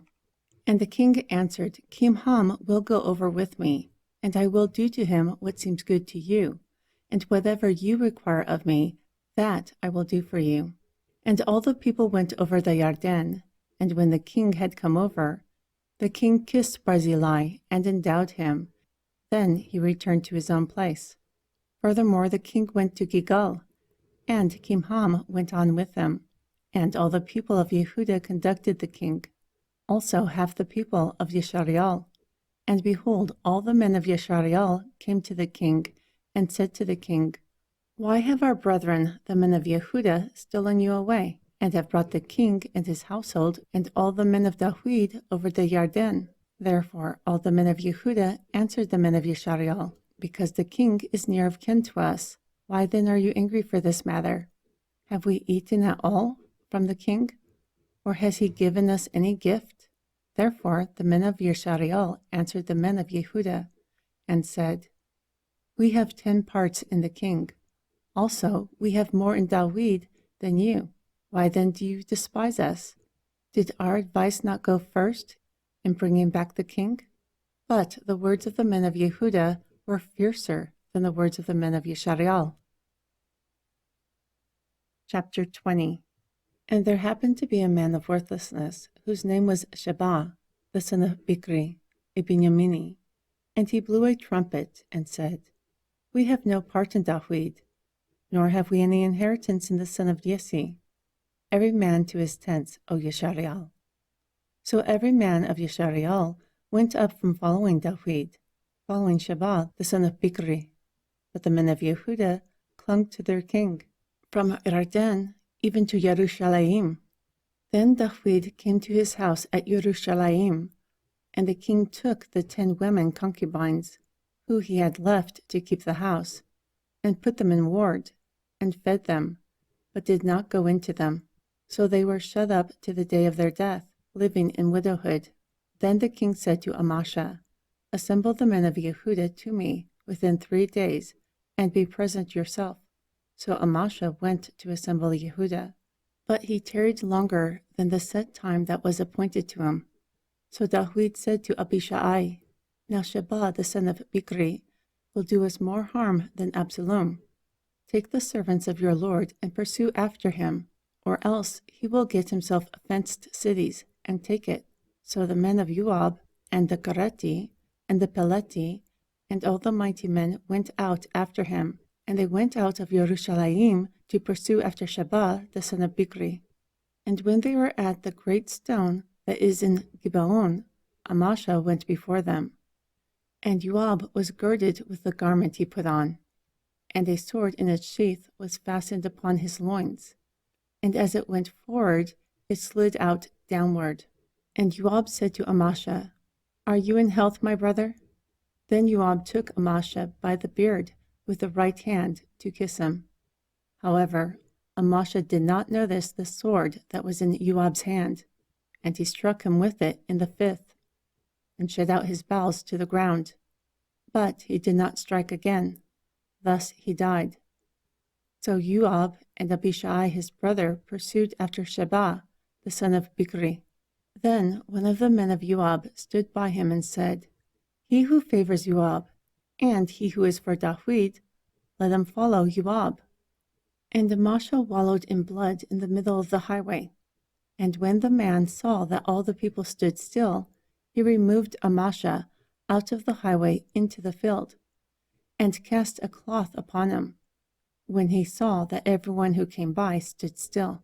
When he was removed out of the highway, all the people went on after Joab to pursue Sheba, the son of Bikri. And he went through all the tribes of Yeshariel to Habel, and to Beit Maacah, and to the Berim. Then they gathered together and went after him also. Moreover, they came and besieged him in Habel, and they cast up an embankment against the city, and it stood in the trench, and all the people who were with Joab battered the wall to throw it down. Then a wise woman cried out of the city to Joab, "Here, here, I pray you, come near here, so that I may speak with you." And when he had come near to her, the woman said, "Are you Joab?" And he answered, "I am he." Then she said to him, "Hear the words of your handmaid." And he answered, "I hear." Then she spoke, saying, they were known to speak in old times, saying, "Ask Abel your inquiries, and thus it is resolved. I am peaceful and faithful in Yashariel. You seek to destroy a city and a mother in Yashariel. Why are you swallowing up the inheritance of Yahweh?" Therefore Joab answered and said, far be it from me, that I swallow up and destroy. The matter is not so. But a man of Mount Ephraim, Sheba, the son of Bichri by name, has lifted up his hand against the king, against Dawid. Only deliver him, and I will depart from the city. The woman said to Joab, "Behold, his head will be thrown down to you over the wall." Then, with her wisdom, the woman went to all the people, and they cut off the head of Sheba, the son of Bichri, and cast it out to Joab. And he blew a trumpet, and they retired from the city, every man to his tent. Now Joab was over the entire army of Yashariel, and Benayehu, the son of Yehoiada, was over the Kereti and over the Peleti, and Adaram was over the tribute, and Yehushapath, the son of Ahilud, was recorder, and Shewa was the scribe, and Zadug and Abiathar were the priests. Also Ira the Yari was the chief ruler around Dawid. Chapter 21. And there was a famine in the days of Dawid for 3 years, year after year. And Dawid inquired of Yahweh, and Yahweh answered, for Shaul, and for the bloody house, because he slew the Gibeonim. Therefore the king called the Gibeonim and spoke to them. Now the Gibeonim were not the children of Yashariel, but of the remnant of the Amori, and the children of Yashariel had sworn to them. However, in his zeal for the children of Yashariel and Yehuda, Shaul sought to slay them. Therefore Dawid said to the Gibeonim, "What can I do for you? And how can I make atonement, so that you will endow the inheritance of Yahweh?" Then the Gibeonim said to him, "We will not have silver nor gold of Shaul, nor his house. You will not kill any of our men in Yashariel."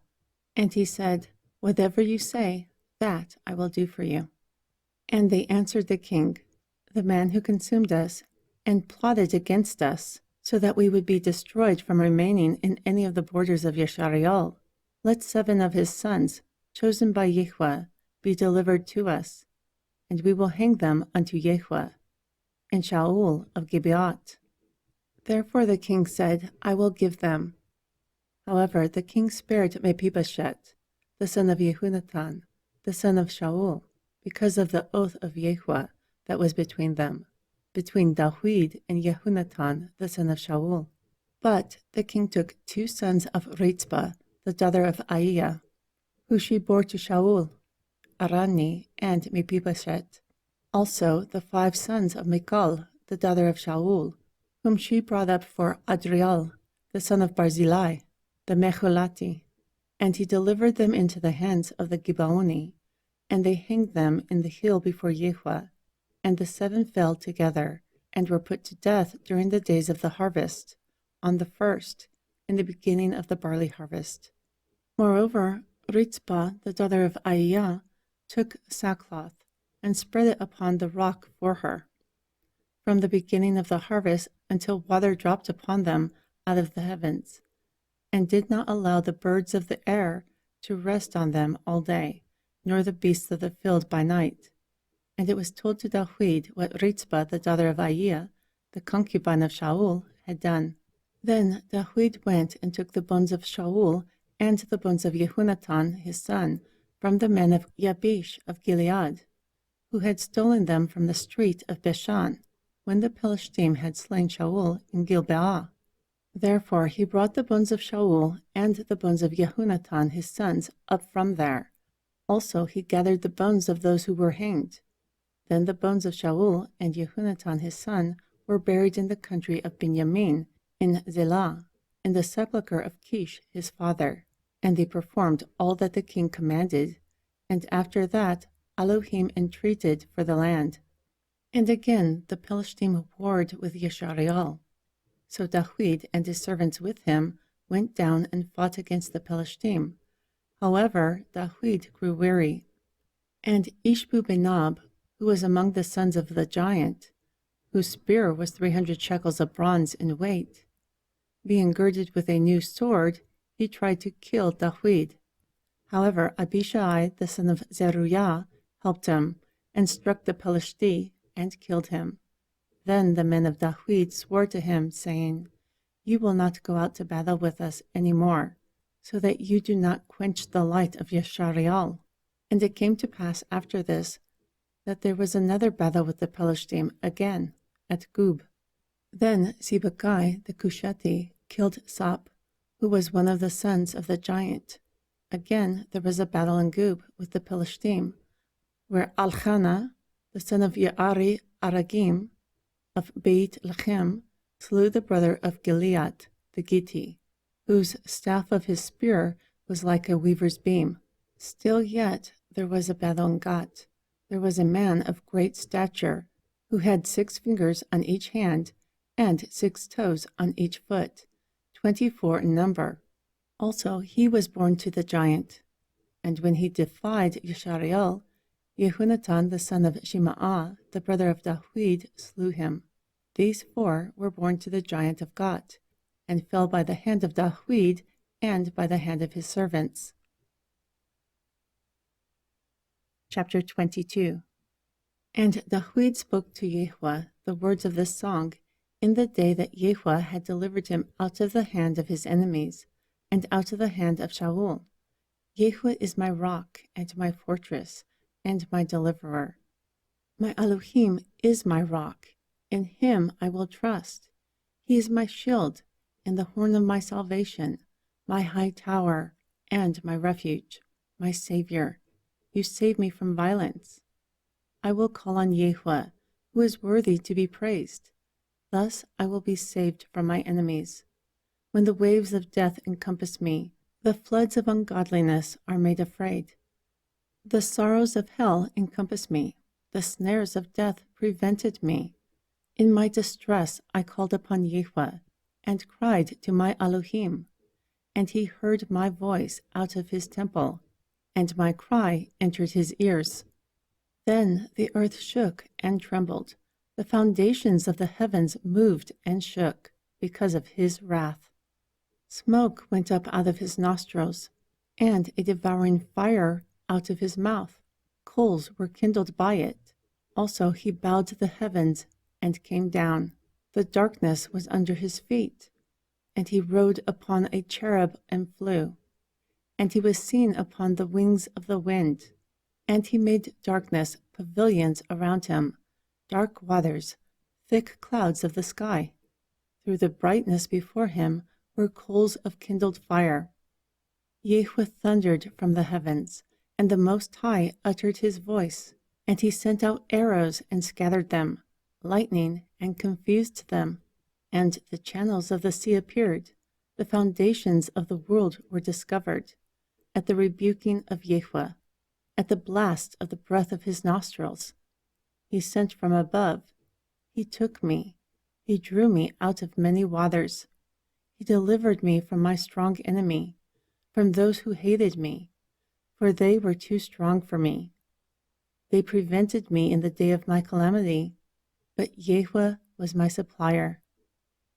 Also, he brought me forth into a large place. He delivered me because he delighted in me. Yahweh rewarded me according to my righteousness. According to the cleanliness of my hands, he has compensated me. For I have kept the ways of Yahweh, and I have not wickedly departed from my Elohim. For I followed all his judgments, and I did not abandon his customs. Also, I was upright before him, and I have kept myself from my iniquity. Therefore, according to my righteousness, Yahweh has repaid me, according to my cleanliness in his sight. With the merciful, you will show yourself merciful. With the upright, you will show yourself upright.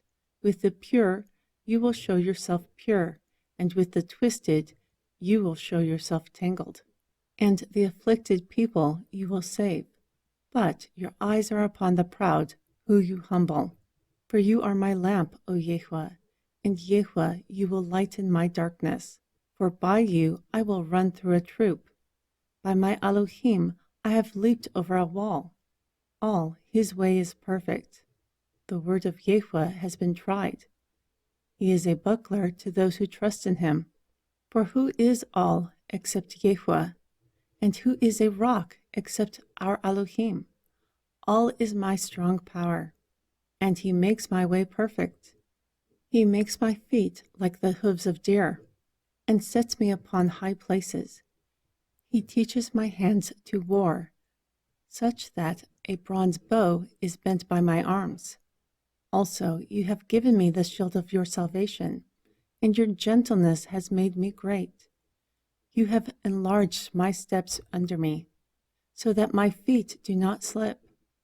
I have pursued my enemies and destroyed them, and did not turn again until I had consumed them.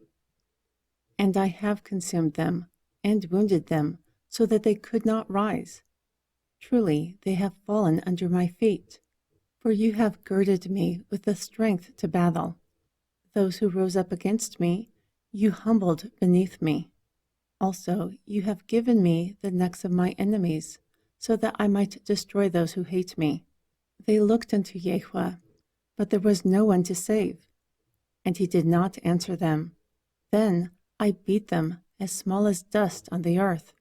I stomped them like the mire in the street, spreading them abroad. Also, you have delivered me from the striving of my people. You have made me the head of nations. People I did not know serve me. Foreigners submit themselves to me. As soon as they hear, they are obedient to me. Foreigners fade away, and they are frightened out of their holes. Yahweh lives, and endowed is my rock, and exalted is the Elohim of the rock of my salvation. It is all who avenges me, and who brings people down under me, and who brings me forth from my enemies. Also, you have lifted me up, high above those who rose up against me, and have delivered me from the violent man. Therefore, I will give thanks to you, O Yahweh, among the nations, and I will sing praises to your name. He is the tower of salvation for his king, and shows mercy to his Mashiach, to David, and to his seed forever. Chapter 23. Now these are the last words of David. David, the son of Yesse, spoke, and the man was raised up on high, the Mashiach of the Elohim of Jacob, and the sweet psalmist of Yeshariel said, The Ruach of Yahweh spoke to me, and his utterance is on my tongue. The Allah of Yeshariel spoke to me. The rock of Yeshariel declared, The ruler within a man is righteous, when the ruler fears Elohim. And like the morning light, he will rise with the sun, a morning without clouds, from the shining. From the rain there is grass from the earth. Because it was not so in my house with all, yet an everlasting covenant was named to me, ordered in all things and sure, for all my salvation and all my desire, yet he will not grow, and the worthless are like thorns thrown away. And the man who touches them, he does so with iron, wood, and fire, and they will completely burn them with fire in the seat. These are the names of the mighty men who David had to sit in the seat, of those who are wise. The head of the three was Adinu the Atzni, because he slew 800 at one time. And after him was Alazer, the son of Dudu, the son of Ahii, who was among the three mighty men with David. when they defied the Pelishtim who had gone together to battle. Yet the men of Yishariel had gone away. He arose and struck the Pelishtim until his hand was weary. But his hand gripped the sword, and Yehu worked a great victory that day. And the people returned behind him only to plunder. And after him was Shammah, the son of Agi, the Harari. And the Pelishtim were gathered together into a troop, where there was a piece of ground full of lentils. And the people fled from the Pelishtim. But he stood in the midst of the ground and defended it, and slew the Pelishtim. And Yehu worked a great victory. 3 of the 30 heads went down and came to Dawid during harvest time, to the cave of Adullam. And the troop of the Pelishtim pitched in the valley of Rapaim. Furthermore, Dawid was in a hold. Also, the garrison of the Pelishtim was in Beit Lechem. And Dawid longed and said, "Oh, if I were given one drink of the water from the well of Beit Lechem, which is by the gate." Therefore the 3 mighty men broke through the encampment of the Pelishtim, and drew water out of the well of Beit Lechem, which is by the gate, and took it, and brought it to Dawid. Nevertheless he would not drink it, instead poured it out unto Yehu. And he said, "Be it far from me, O Yehu, that I will do this, the blood of the men who went in jeopardy of their lives." Therefore he would not drink it. The 3 mighty men did these things. Also Abishai, the brother of Joab, the son of Zeruiah, was head of the 3, and he lifted up his spear against 300 and killed them. Therefore he earned a name by the 3. From the 3 he was honored and became captain. However, he did not become the 3. And Beni-Yehu, the son of Yehoiada, the son of a valiant man, of Kabatzal, had done many acts. He slew 2 men of Moab, who were like lions. Also, he went down and slew a lion in the middle of a pit while it snowed. Also, he slew a Mitri, an impressive man, and the Mitri had a spear in his hand, but he went down with a staff. Then he plucked the spear out of the hand of the Mitri and slew him with his own spear. Beni-Yahu, the son of Yehoiada, did these things, and had a name among the 3 mighty men. He was more honorable than the 30. However, he did not become one of the 3. Moreover, Dawid set him over his guard. Asha'al, the brother of Joab, was one of the 30. Al-Hanan, the son of Dudu, of Beit Lechem. Shammah the Haradi. Alika the Haradi. Chilet the Palethi. Ara, the son of Akesh, the Techkuai. Abiezer the Anetati. Miboni the Hushati. Salmun the Ahachi. Maharai the Nethupati. Cheleb the son of Baana, a Nethupati. Ayiti the son of Ribai, out of Gibeat, of the children of Benjamin. Beni-Yahu the Piratuni. Hidai of the brooks of Gaash. Abi Albun the Arbati. Azmawet the Bahumi. Ali Haba the Sha'alani. Of the sons of Hashem, Yehunatan. Shammah the Harati. Ahiam the son of Sharer the Harati. Ali Peleth the son of Sebi, the son of the Ma'akati. Aliam the son of Achitopel the Gilani. Ezrai the Carmeli. Pa'ari the Avri. Igal the son of Yetan of Zubah. Selek the Ammoni. Nachri the Beeruti, armor-bearer to Joab the son of Zeruiah. Aira and Itri. Gareb and Itri. Auriah the Hitti, 37 in all.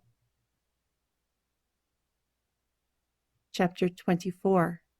Again the anger of Yehu was kindled against Yishariel, and he moved Dawid against them, to say, "Go number Yishariel and Yehudah."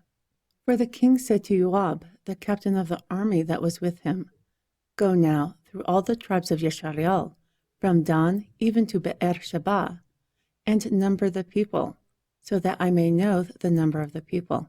Then Joab said to the king, Now may Yahweh your Elohim add to the people like them 100-fold, and may the eyes of my lord the king see it. But why does my lord the king delight in this thing? Nevertheless, the word of the king prevailed against Joab and against the captains of the army.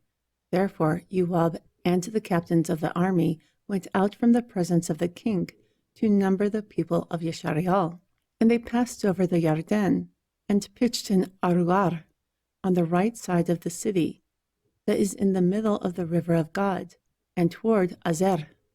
Then they came to Gilead, and to the land of Tachtim Chadeshi, and they came to Dan Ya'an, and around Tzidun, and to all the cities of the Chihui and of the Canaani, and they went out to the south of Yehudah, to Be'er Sheba. And when they had gone through the entire land, they came to Yerushalayim at the end of 9 months and 20 days.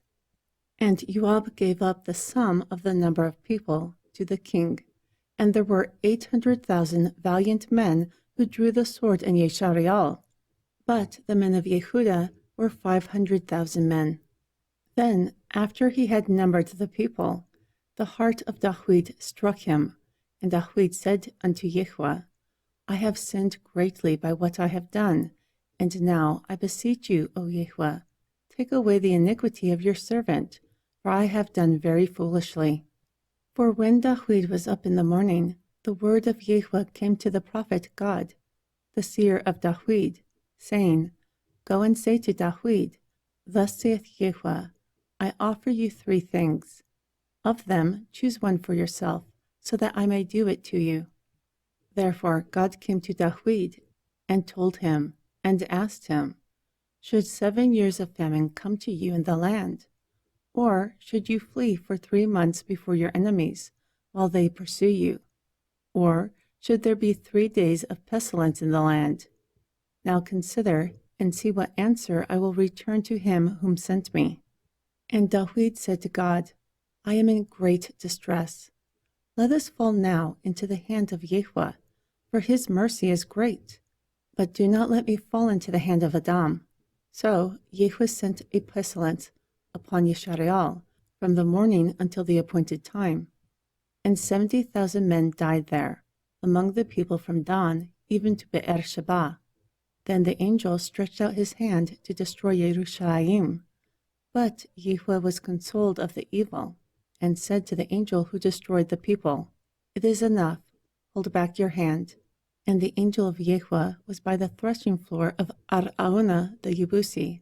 Then Dawid spoke to Yahweh when he saw the angel who struck the people, and said, Behold, I have sinned, and I have done wickedly. But these sheep, what have they done? Let your hand, I pray you, be against me, and against the house of my father. Then that day God came to Dawid and said to him, Go up, build an altar unto Yahweh in the threshing floor of Araunah the Yebusi. Therefore Dawid went up as Yahweh commanded, according to the words of God. Moreover, Araunah looked and saw the king and his servants coming toward him. Then Araunah went out and bowed himself before the king, on his face upon the ground. And Araunah said, Why has my lord the king come to his servant? And Dawid said, To buy the threshing floor from you, to build an altar unto Yahweh, so that the plague may be held back from the people. Therefore Araunah said to Dawid, Let my lord the king take and offer up what seems good to him. Behold, here is oxen for an ascension offering, also the threshing instruments, and the yokes of the oxen for wood. Araunah gives everything, like a king, to a king. Then Araunah said to the king, Unto the king may Yahweh your Elohim accept you. However, the king said to Araunah, No, but surely I will buy it from you for a price. I will not offer ascension offerings unto Yahweh my Elohim from what costs me nothing. Therefore Dawid bought the threshing floor and the oxen for 50 shekels of silver. Then Dawid built an altar unto Yahweh there, and offered ascension offerings and restoration sacrifices. So Yahweh was entreated for the land, and the plague was held back from Yashareal.